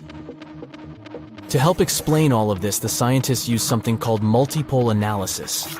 This is when you take a complicated object and break it down into simpler parts. Then you can see how each part interacts with the energy that's coming in. It's like taking apart a puzzle to see how each piece fits together. The researchers are interested in how all of this can be used in the future. They want to make really tiny particles that can do the same thing as the pyramid, but with light. By changing the size, shape, and the material of these particles, they can control how the light moves around them. This can be really useful for things like making tiny sensors or super efficient solar cells. The scientists had to make some guesses when they were doing their research. They assumed that there weren't any hidden spaces inside the pyramid, and that the material used to build it was all the same. But even with these guesses, they still made some pretty impressive discoveries. But the pyramid study is not the only proof that Tesla was ahead of his time. There are more Tesla's projects that seemed unrealistic at the time, but that scientists and enthusiasts reevaluate and try to implement today. Let's talk about Tesla's most ambitious project, the Wardenclyffe Transmission Tower. Back in 1900, Tesla was already a big shot when it came to electrical engineering in America. People were blown away by his amazing inventions and the fact that he managed to outdo Thomas Edison in the battle of currents. However, Tesla wasn't content to rest on his laurels. He decided to embark on his most ambitious project yet, the transmission tower at Wardenclyffe. It was built between 1901 and 1905, and it was based on one of Tesla's breakthrough ideas. He had a vision to make the impossible possible by creating a global wireless communication system. It would use Earth itself as a conductor, transmitting music, news, stock market reports, secured military communications, and even facsimile images. Does it sound familiar? Right, it sounds just like the internet that we use today, only without the use of any wires. But Tesla had a much bigger dream in mind, to transmit power wirelessly. He already proved that high-frequency signals could be sent without any wires using his Tesla coil transformers, and this sparked his obsession with wireless energy transmission. His vision was to not only transform the way we communicate, but also to find a way to transfer power currents globally by tapping into the Earth's natural energy. Tesla believed that there was an abundance of free energy all around us that could be used for humanity's benefit. In 1899, he conducted some top-secret experiments and got convinced that it was possible to transmit electrical power through the Earth's upper atmosphere. This is actually how the Wardenclyffe Tower was created. It was supposed to be the prototype station for a network of towers all over the globe that would provide the whole world with wireless energy. Unfortunately, Tesla didn't have the resources or the patience of his investors to bring this project to fruition. It ran into all sorts of financial problems and roadblocks, and in 1917, the unfinished tower was finally torn down for scrap metal to pay off Tesla's mounting debts. Now it remains a sad reminder that even the greatest minds can sometimes fall short of their dreams. The original red brick laboratory, however, is still there, and it is the only Tesla lab that has survived. Fun fact, in 2017, a film crew made a crazy discovery. They used ground-penetrating radar to explore the area around Wardenclyffe, and they found a whole series of tunnels stretching for hundreds of feet underneath the site. Nobody knows exactly what these tunnels were used for, but people have been speculating for years that they were part of Tesla's grand plan. Wardenclyffe, of course, is a major landmark for Tesla enthusiasts from all over the world. Who knows? Maybe someone will finally crack the mystery of the tunnels one day. But even if they don't, the legacy of Tesla and his amazing ideas lives on. Scientists have discovered a never-before-seen pyramid immersed in the sands of Judea. After a little digging, they discovered that it held treasures that had been untouched for over 2 millennia and historical secrets that we can only now access. At the Zohar Fortress site, 2,600 feet above the Dead Sea, archaeologists were searching for manuscripts that would provide new information about the history of the site. The excavation was originally part of a long-standing campaign launched by the authorities. Its goal was to protect the sites from looting and unauthorized excavations. What they didn't expect was to find a pyramid-shaped structure built on top of a hill, made of hand-cut stones, each weighing hundreds of pounds. At first, the experts thought it was just a tomb, but they soon noticed the shape of the original walls and understood that the mound was a construction. They immediately realized that someone had dug into the top of the structure, probably looters who had spotted something valuable there. Luckily, most of the structure was still buried in sand, so the most valuable finds were hidden from sight. In the first week of excavation, volunteers found fragments of papyrus, bronze vases, and even ancient furniture, which were exceptionally well preserved. The desert climate had been a great ally in preserving those artifacts over the millennia. With little humidity in the air, mold cannot form, so organic materials such as wood and fibers are protected from cracking and deformation. Hypotheses suggested that the pyramid had been built during the First Temple period.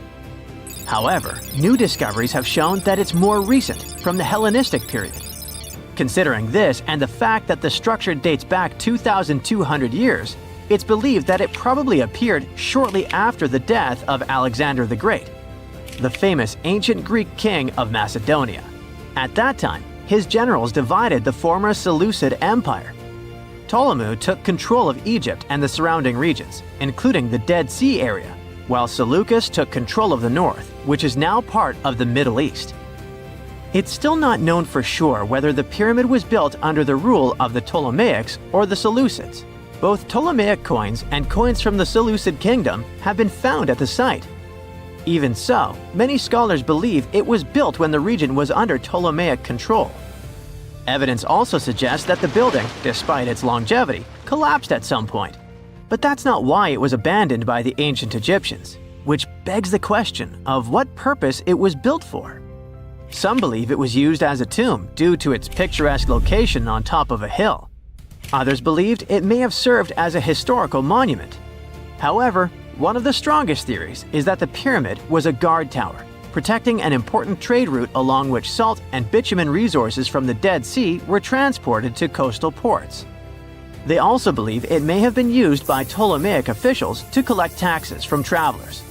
It would be something equivalent to our modern-day toll booths, or even port inspection agencies.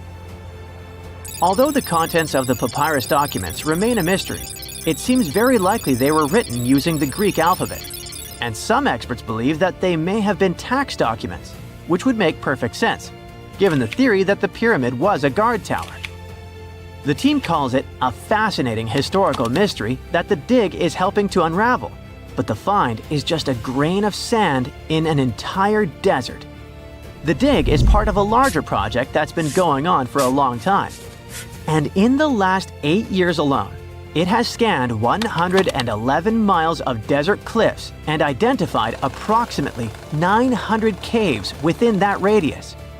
Using rappelling equipment, advanced technology, and specialized documentation methods, archaeologists discovered thousands of rare items, such as hidden scrolls, woodworking tools, carpets, leather goods, and even treasures. For them, The Judean desert is an ancient vault just waiting to be opened to reveal its secrets. A few years before they found the mysterious pyramid, they discovered a cave that had served as a refuge for Jewish rebels almost 1900 years ago. The site was about 262 feet from the top of a cliff, and because of its difficult access, it hadn't been explored yet. Inside, they found previously unpublished fragments of the Dead Sea Scrolls that contained religious passages written in Greek. 11 lines of text were reconstructed thanks to the good condition of the papyri. So, scientists were able to identify their etymological content. Probably the best thing, there was no problem with preservation. Thanks to the dry and hot conditions of the desert, the artifacts were in impeccable condition. And there were other historical treasures there. The teams found rare coins, a partially mummified skeleton over 6,000 years old, with skin, tendons, and even strands of hair. There was also a giant basket made of plant fibers, considered the oldest in the world, more than 10,000 years old. With a capacity of up to 26 gallons, it was made about 1,000 years before the invention of ceramics. Speaking of historical treasures, there's another one that has caught the attention of the scientific community. A small piece of fabric that is around 3,800 years old. But it's more than just simple fabric. Dyed with the rare scarlet paint mentioned many times in ancient religious texts, this find is the oldest known evidence of fabric painted with a dye made from insects, known as scarlet worms. This is where the intense red hue comes from. It was a highly valued color, like royal blue and purple, because those insects lived in oak trees and could only be harvested for a short period during the year. So, those dyes were reserved for sacred fabrics, such as priests' clothes, marking status and religious importance. And although this discovery had great significance for archaeology, its size was actually tiny, measuring less than 1 inch. The fragment was discovered in 2016 during excavations in the so-called Cave of Skulls, but it's not known exactly how this fabric got there. According to experts, it's evidence that people knew how to dye wool fibers already 3,800 years ago or so. It also provides us with proof that the ancient textile industry already used animals at about the same time people began to create written sources. Fabrics painted using this type of dye were recorded in more recent periods. But what makes this piece really special is the fact that it is much older than any other. Another important discovery was made in 1980, when scientists found a seed that was over 1,000 years old, which turned into a mysterious tree named Sheba. They spent 14 years cultivating this plant, which is now about 10 feet tall, only to discover later that it could belong to an extinct lineage of trees that had grown in the region. The seed dates back to a period between 993 and 1202 CE, and they believe that Sheba may be a biblical tree commonly associated with healing. Although it's not been possible to identify the exact species, since the tree hasn't flowered, we know that it belongs to the genus Commiphora, which is related to famous African plants, such as the myrrh tree. But time has revealed something even more special. Its leaves and resins are rich in compounds that have medicinal, antioxidant, and even skin-soothing properties. This means that the tree may represent a forgotten lineage whose resin had medicinal value and was mentioned in ancient texts. This brings to light how ancient people dealt with botanical medicine. Beneath the sands of Luxor, scientists found something that was perhaps never meant to be found. Over 1,000 decorated stone blocks that belonged to the ruined temple of a woman pharaoh. It got us thinking, why was this temple so brutally destroyed, and who was this woman? Her name is Hatshepsut, and she is now considered one of Egypt's greatest pharaohs, but for a long time, history almost forgot her. She ruled during the 18th dynasty, from around 1479 to 1458 BCE. She's remembered for her ambitious building projects, successful military campaigns, and flourishing trade expeditions. It turns out she was one out of 4 women to take the title of pharaoh in Egyptian history. The next woman would have to wait for 1,500 years to reign, and that woman we know as Cleopatra. The story of how Hatshepsut got to be a pharaoh is the most colorful part of this tale. As far as most dynastic rules go, it's usually men that are first in line for royal thrones. In Egypt, that was the same. That's why, when Pharaoh Thutmose I had a daughter as his firstborn, that was a big no-no as far as his succession line went. A few years later, Pharaoh Thutmose I passes away. The crown passed to Thutmose II, who ruled briefly, only to leave the throne to his infant son, Thutmose III. In this scenario, Hatshepsut was this pharaoh's stepmother. So what happened was that Hatshepsut served as advisor to her stepson, since he was too young to rule on his own. But after 7 years, she made an unprecedented move. She decided to seize power and declared herself Pharaoh of Egypt. Now this was not a simple power grab. Hatshepsut understood that if she wanted to rule, she had to present herself as a legitimate king. In a bold move, she adopted the full royal regalia, including the false beard, traditionally worn by male pharaohs. She was often depicted in statues and hieroglyphs as a man, wearing the pharaoh's kilt and headdress. But this wasn't about disguising herself. Experts believe she never tried to hide her identity. Inscriptions on her statues often included feminine titles, like Daughter of Re, or grammatical structures that combined male and female terms, such as His Majesty herself. This showed that while she adopted traditional symbols of kings, she still acknowledged her true gender. But she needed to go even further. To legitimize her rule, she crafted an elaborate origin story. She claimed that the deity Amun himself had visited her mother in the form of her father, Thutmose I, and that she was his divine daughter. Now this was no small claim, since pharaohs were seen as deities on earth. By aligning herself with Amun, she strengthened her right to the throne. In temple carvings, she depicted this divine birth with Amun, presenting her as his rightful heir.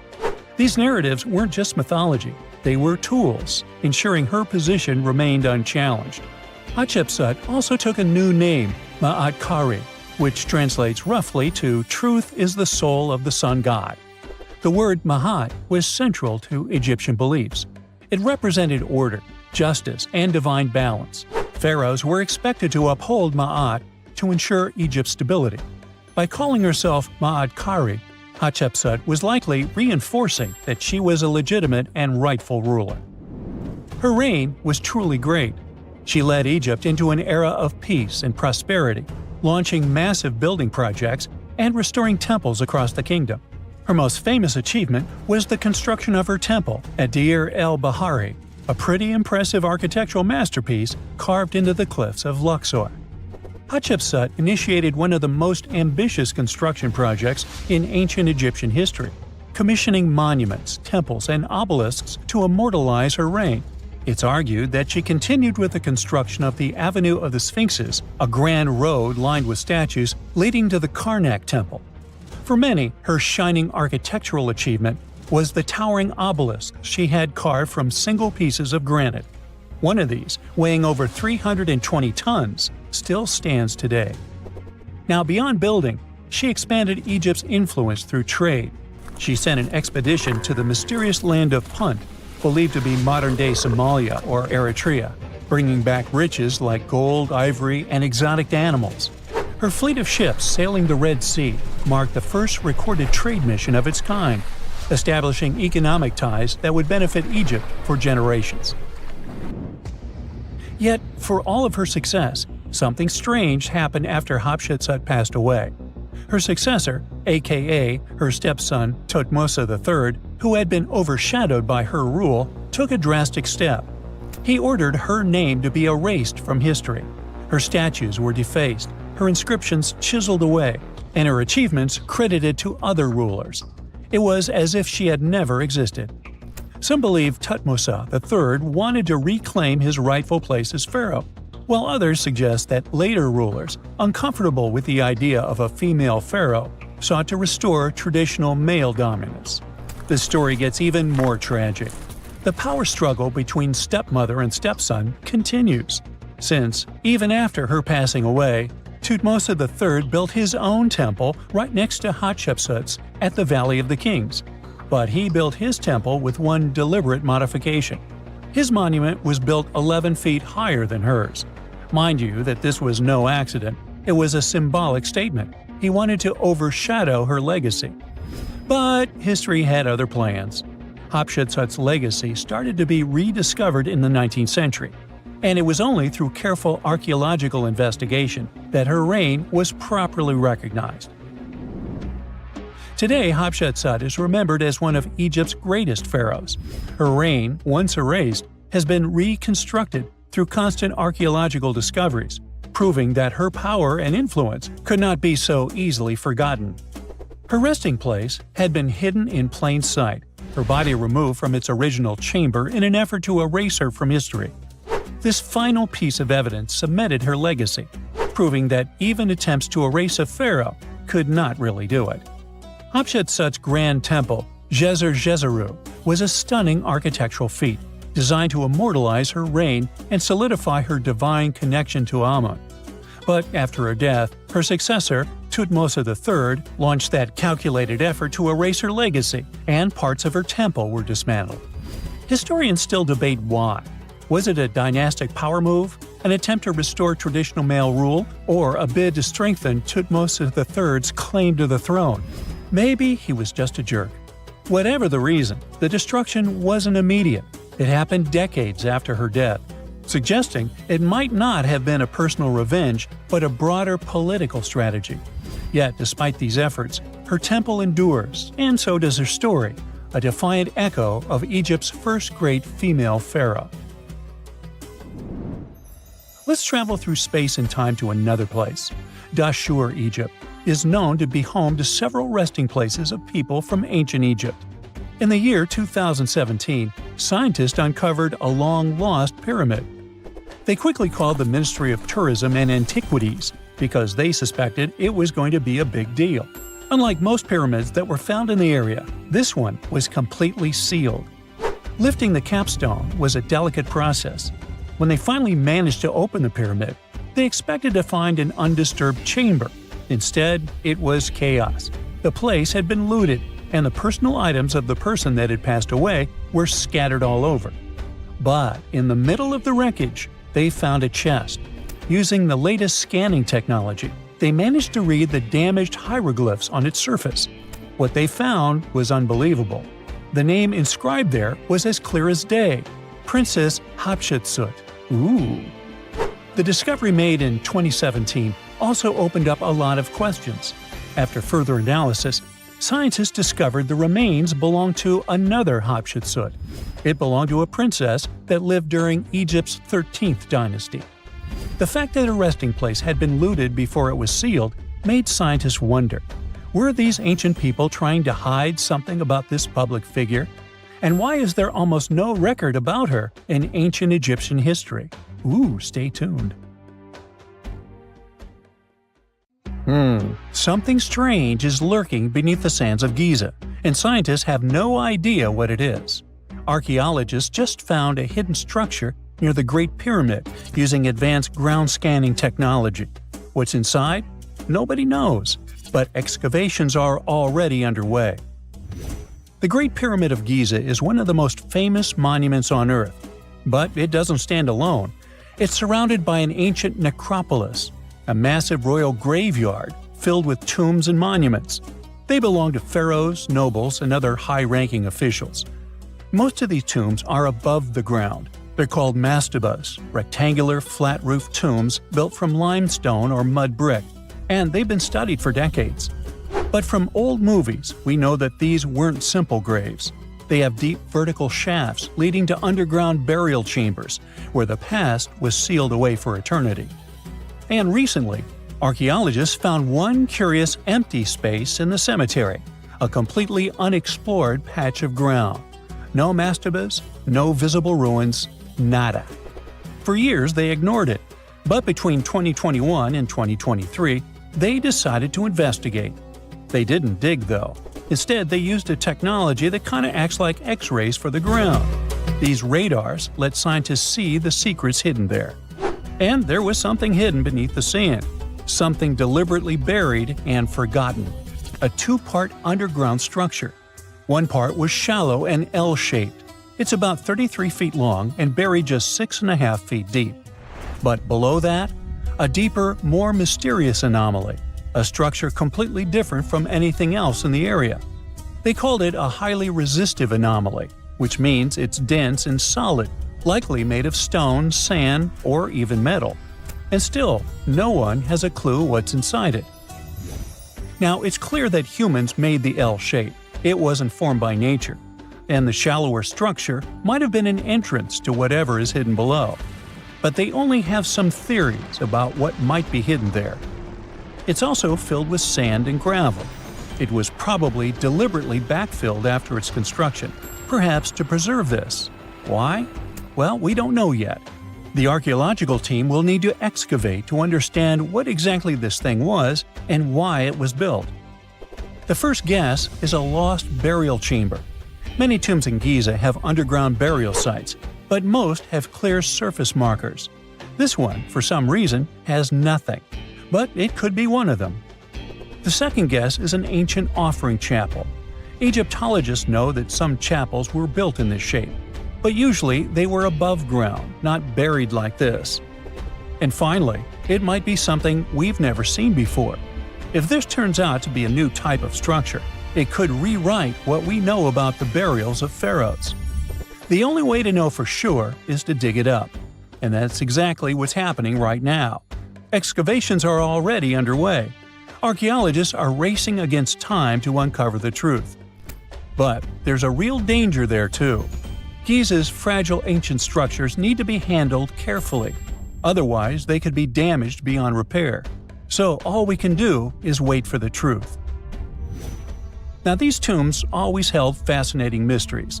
Unfortunately, we'll never learn tons of these mysteries because of some relentless tomb robbers. Egyptian tombs were built to guard the bodies for eternity. But that absolutely didn't stop people from breaking in and stealing everything valuable inside. They've been bothering these ancient sites for thousands of years, starting way back in Pharaoh's times. Many of the most famous tombs, including those in Giza, Saqqara, and the Valley of the Kings, were looted.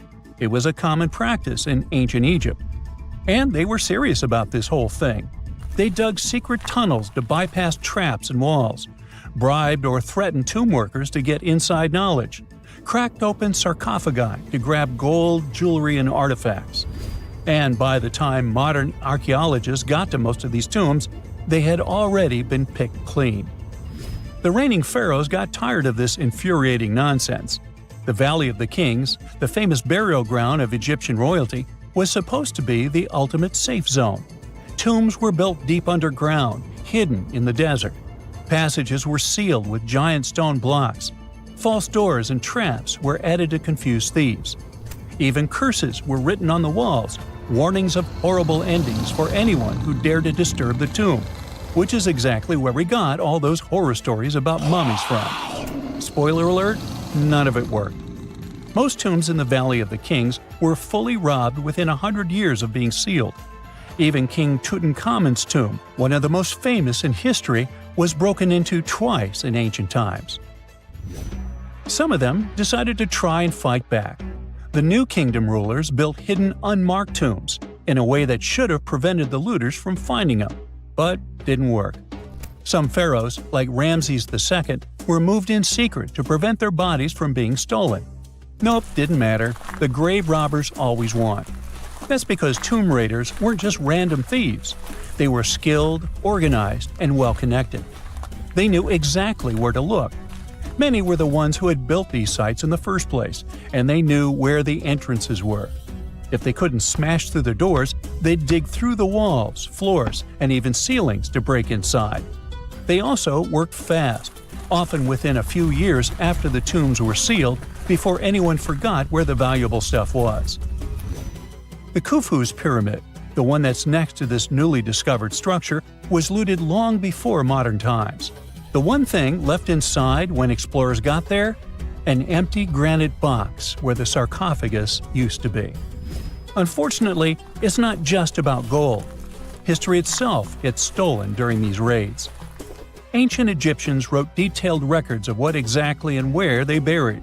So when archaeologists compare these lists to what's found, they can see what's missing, which is often everything valuable. Most artifacts don't end up in museums. They just disappear into private collections, where they can never be studied again. Which is, of course, completely unfair. In fact, a few countries have had enough and started passing laws to take historical artifacts back from private collectors. In Italy, if you own an ancient Roman artifact, you must prove you got it legally. China is actively hunting down stolen artifacts, and they must find ways to retrieve it back from the Western collectors.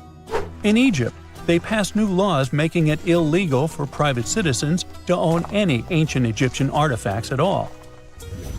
Other countries, like the US, the UK, Germany, or Switzerland, are completely fine with rich guys owning their history. The British Museum is built on looted things.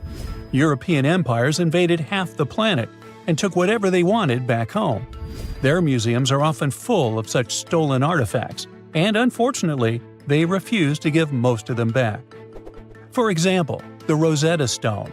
It was taken from Egypt by Napoleon's army, then stolen again by the British after they beat the French. Egypt has been demanding to return for years, but they still can't get it back. Or the Parthenon marbles.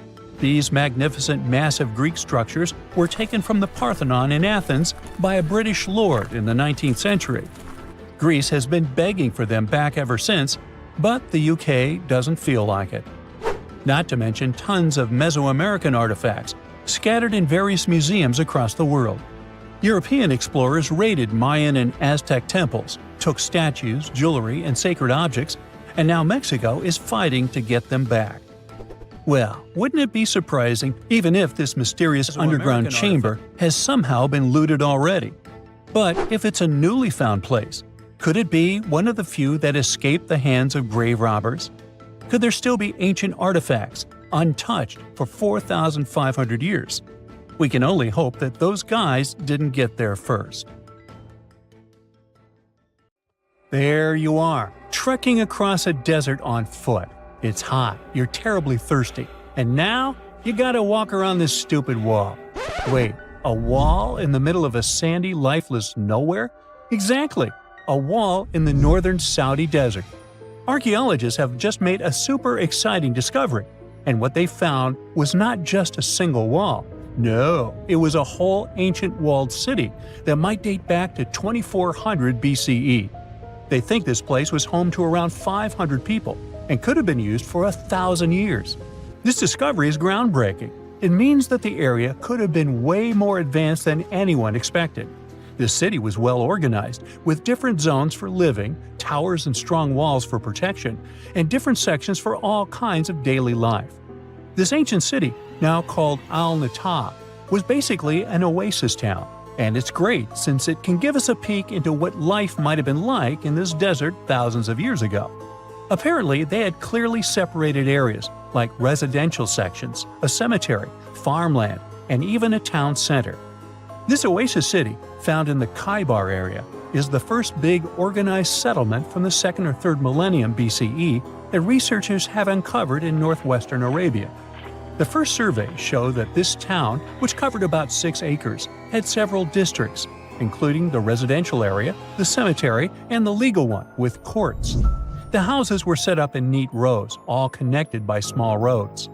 Those streets kept the residential area separate from the rest of the town. Back then, most people in this region were nomadic herders, always moving around.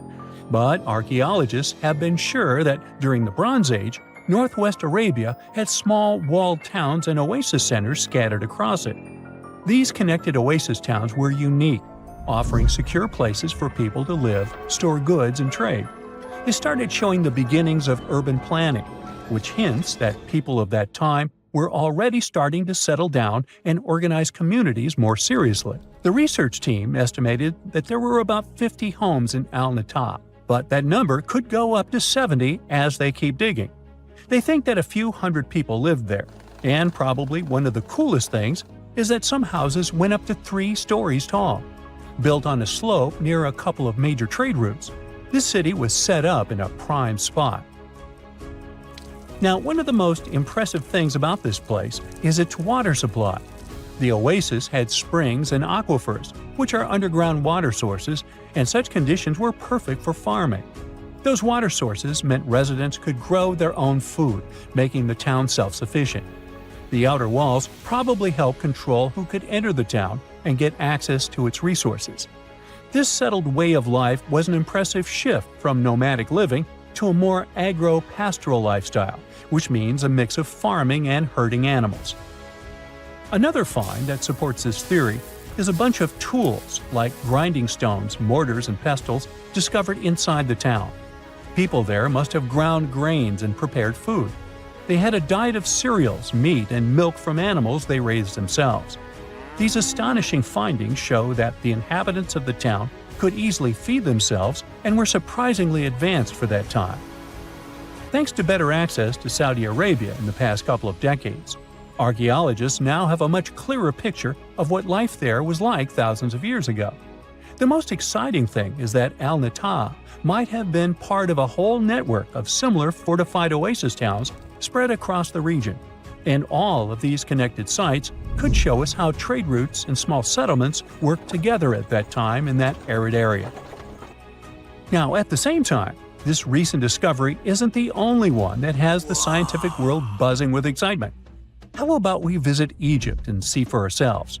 After all, archaeologists have just found a stash of ancient Egyptian and Greek treasure underwater. They were exploring the lost city of Thonis Heraklion off the coast of Egypt, which sank more than 1,000 years ago. This city was legendary, and nobody even knew where it was until it was rediscovered in 2000. Now they're uncovering more and more, and on this dive, they found a pile of gold and silver treasures.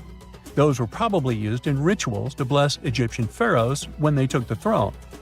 The researchers even found an ancient Greek temple dedicated to Aphrodite and some super-old Greek weapons. Frank Gaudio, the lead archaeologist, said it was astonishing that those delicate objects had survived the disaster that brought the city down. Back in its prime, Thonis Heraklion was one of the biggest port cities in the Mediterranean. It was a huge center of social life and was the main entry point for ships from Greece coming into Egypt. But tragically, due to rising waters, earthquakes, and a catastrophic tidal wave, the soil underneath the city literally turned into mush, and then the entire city sank into the Mediterranean. It was forgotten until Gaudio's team found it in 2000. Since then, they've been uncovering new parts of the city and piecing together its history little by little. If a lost underwater city doesn't seem impressive enough, we can travel to the Amazon. The discovery made there is truly mind-boggling. For centuries, people have talked about lost cities deep in the Amazon, like El Dorado, that mythical city of gold that lured Spanish explorers into the jungle. A lot of them never came back. Then, in the 1900s, a British explorer named Percy Fawcett went searching for what he called the lost city of Z, and he too disappeared. But now, finally, scientists have actually found proof that those lost cities in the Amazon were real all along. A team of scientists use a tech called LiDAR, which basically allows you to see through thick jungle from above by bouncing light beams off the ground. They flew over the jungle in Bolivia in a helicopter about 650 feet up and mapped out those hidden ancient cities. What they found were ruins of a huge urban settlement built by the Kasarabi people who lived there from 500 to 1400 CE. And it wasn't just a couple of buildings here and there. No, the LiDAR maps revealed massive urban centers, pyramids, platforms, roads, canals, and causeways, all carefully laid out. Turns out the Amazon wasn't just an untouched jungle. It was once home to big, complex cities. A scientist from the German Archaeological Institute explained that Europeans had long ignored the possibility of ancient Amazonian cities, but the LiDAR maps showed they were wrong. The new maps have revealed 26 sites, including 11 that no one even knew existed.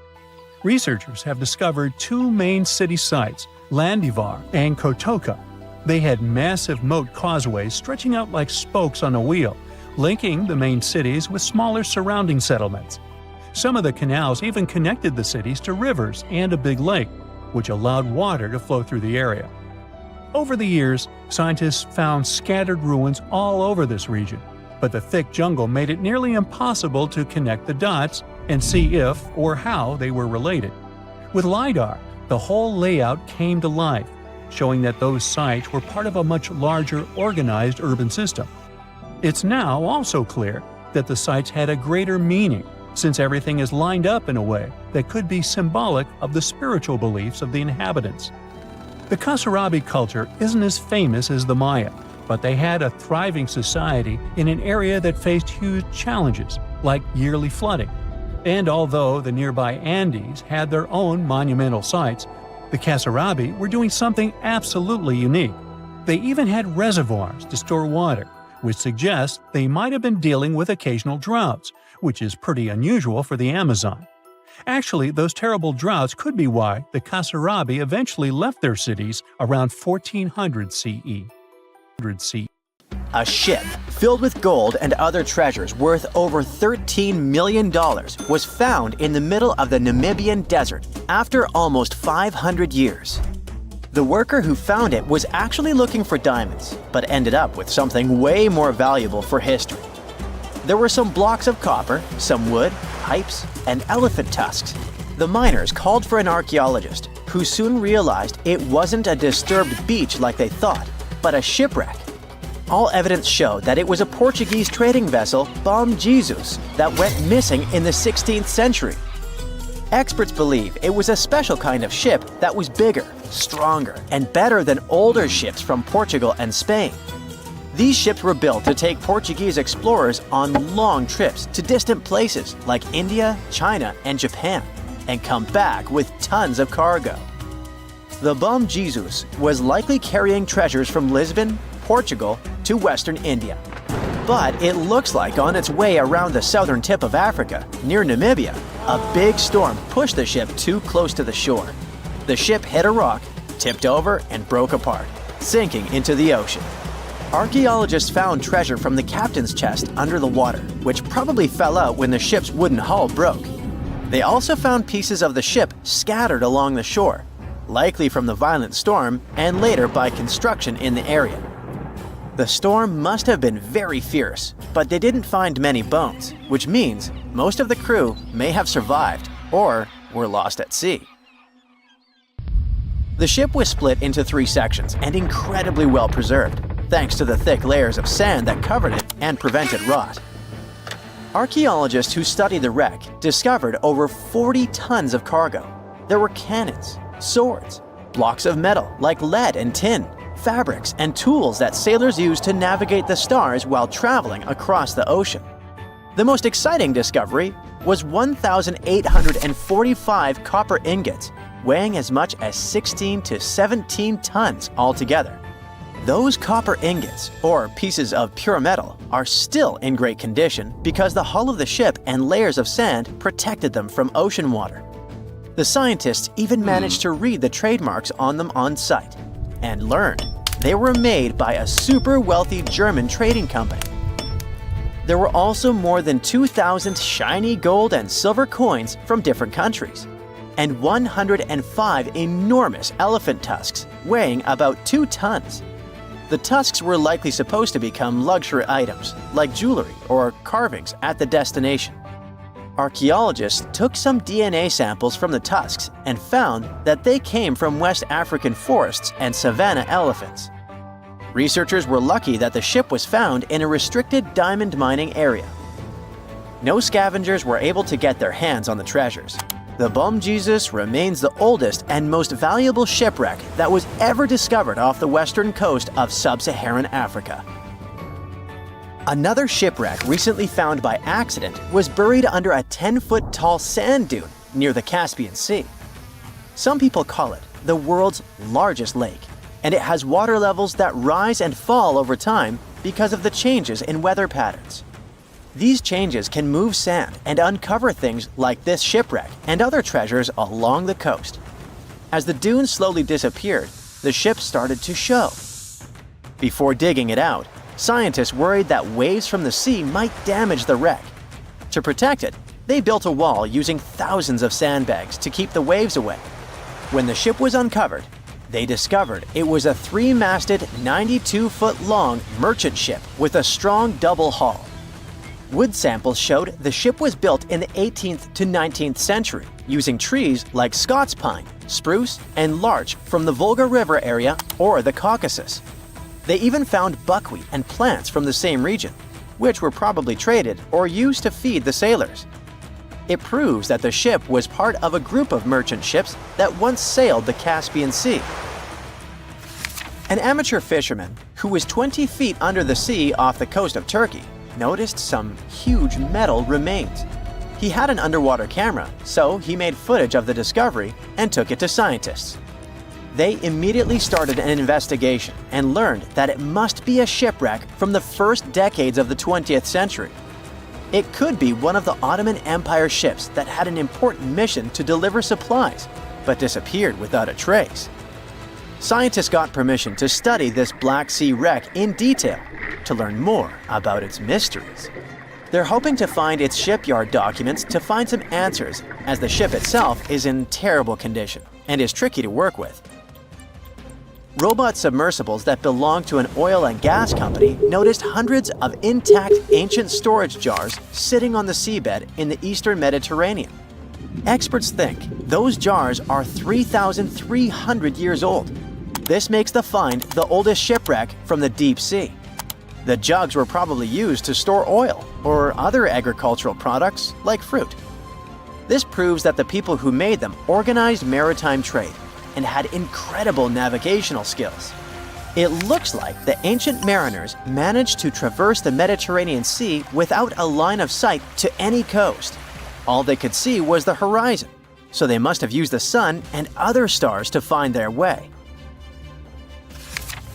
Off the coast of Sicily, under 20 feet of sand and rock, archaeologists found a shipwreck so old that they aren't even sure what materials were used to build it. They think the ship is from the 5th or 6th century BCE, which means it's over 2,500 years old. This ancient ship wasn't alone. Researchers also found 2 iron anchors shaped like an upside-down T from around the 7th century of the Common Era, and 4 stone anchors from prehistoric times nearby. One of the stone anchors was broken and may have had wooden pieces attached to help it hold on to the seafloor. They figured out that the ship itself was built using the on-shell technique. The wooden planks of the ship were connected so tightly that they could support the ship on their own, with extra beams added just to make it stronger. Sadly, the ship's wooden hull is very fragile now because tiny sea creatures that eat wood have damaged it over the years. Scientists are being extra careful as they study it to make sure it doesn't fall apart. This discovery is such a big deal because it was built during a time when Sicily was super important for trade. Back then, the Greeks and Punics were trying to take control of the seas long before Rome became the ruler of the Mediterranean. By studying this ship, scientists hope to learn more about how people traveled and traded in those ancient times. One more shipwreck, this time off the coast of Kenya. Could be from Vasco da Gama's final voyage. This Portuguese explorer was the first European to reach India by sea around the Cape of Good Hope. Local fishermen discovered the shipwreck in question in 2013.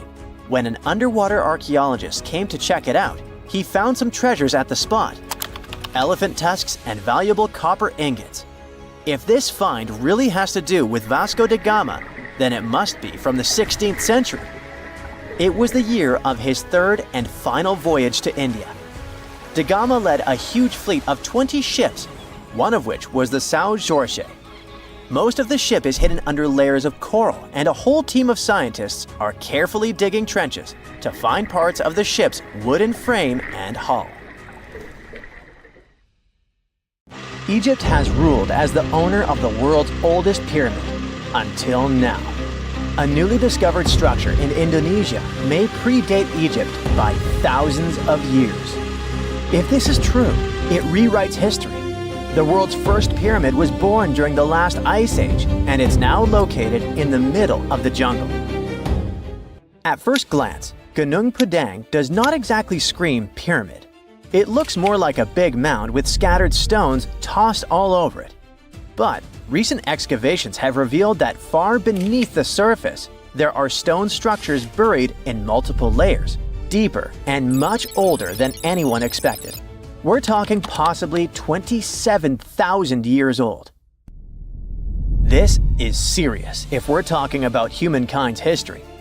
Today, the oldest known ancient society with this kind of building knowledge is probably 11,000 years old and used to occupy the region of modern-day Turkey. We've talked about Göbekli Tepe in some of our previous videos.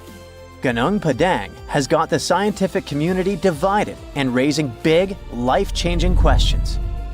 You see, the site of Gunung Padang has long been considered sacred by the locals. Many even call it the Mountain of Enlightenment, and still use the site to perform mystical ceremonies. Westerners had no clue this place existed until the late 1800s. That's when a Dutch explorer heard whispers about a strange mountain and went to see it for himself. Just 4 hours south of Jakarta, he found something wild. Stacked terraces connected by rough stone steps, massive flat stones covering the ground, and towering pillars everywhere. To him, it looked like an ancient ceremonial site, maybe even a burial ground. For almost 100 years, mainstream archaeologists simply ignored Gunung Padang. The story resurfaced when a group of farmers brought attention back to the mountain in 1979. By the 80s, researchers finally started digging and found pottery fragments dating back to somewhere between 45 BCE to 22 CE. But here's where this story gets interesting. Some studies suggest the deepest layers of Gunung Padang are between 16 to 27,000 years old. That means this pyramid could have been built during the last ice age.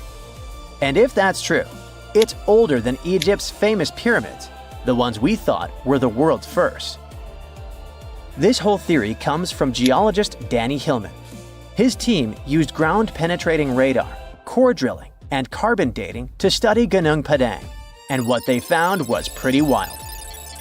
According to Hillman, this place is like a giant ancient layer cake, built in stages over thousands of years. The youngest layer is around 3,000 to 4,000 years old. That's roughly the age of the pyramids in Egypt. When you dig a little deeper, you find Unit 2, which was built between 7,500 and 8,000 years ago. But here's where things get truly mind-blowing. Hillman claims the deepest layer, Unit 3, could be as old as 27,000 years old. His study suggests that Gunung Padang isn't just a hill. It's a stepped pyramid, complete with chambers and hollow spaces hidden underground. Although there's not much info about these chambers.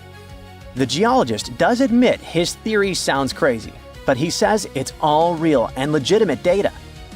Hey, this is just one theory.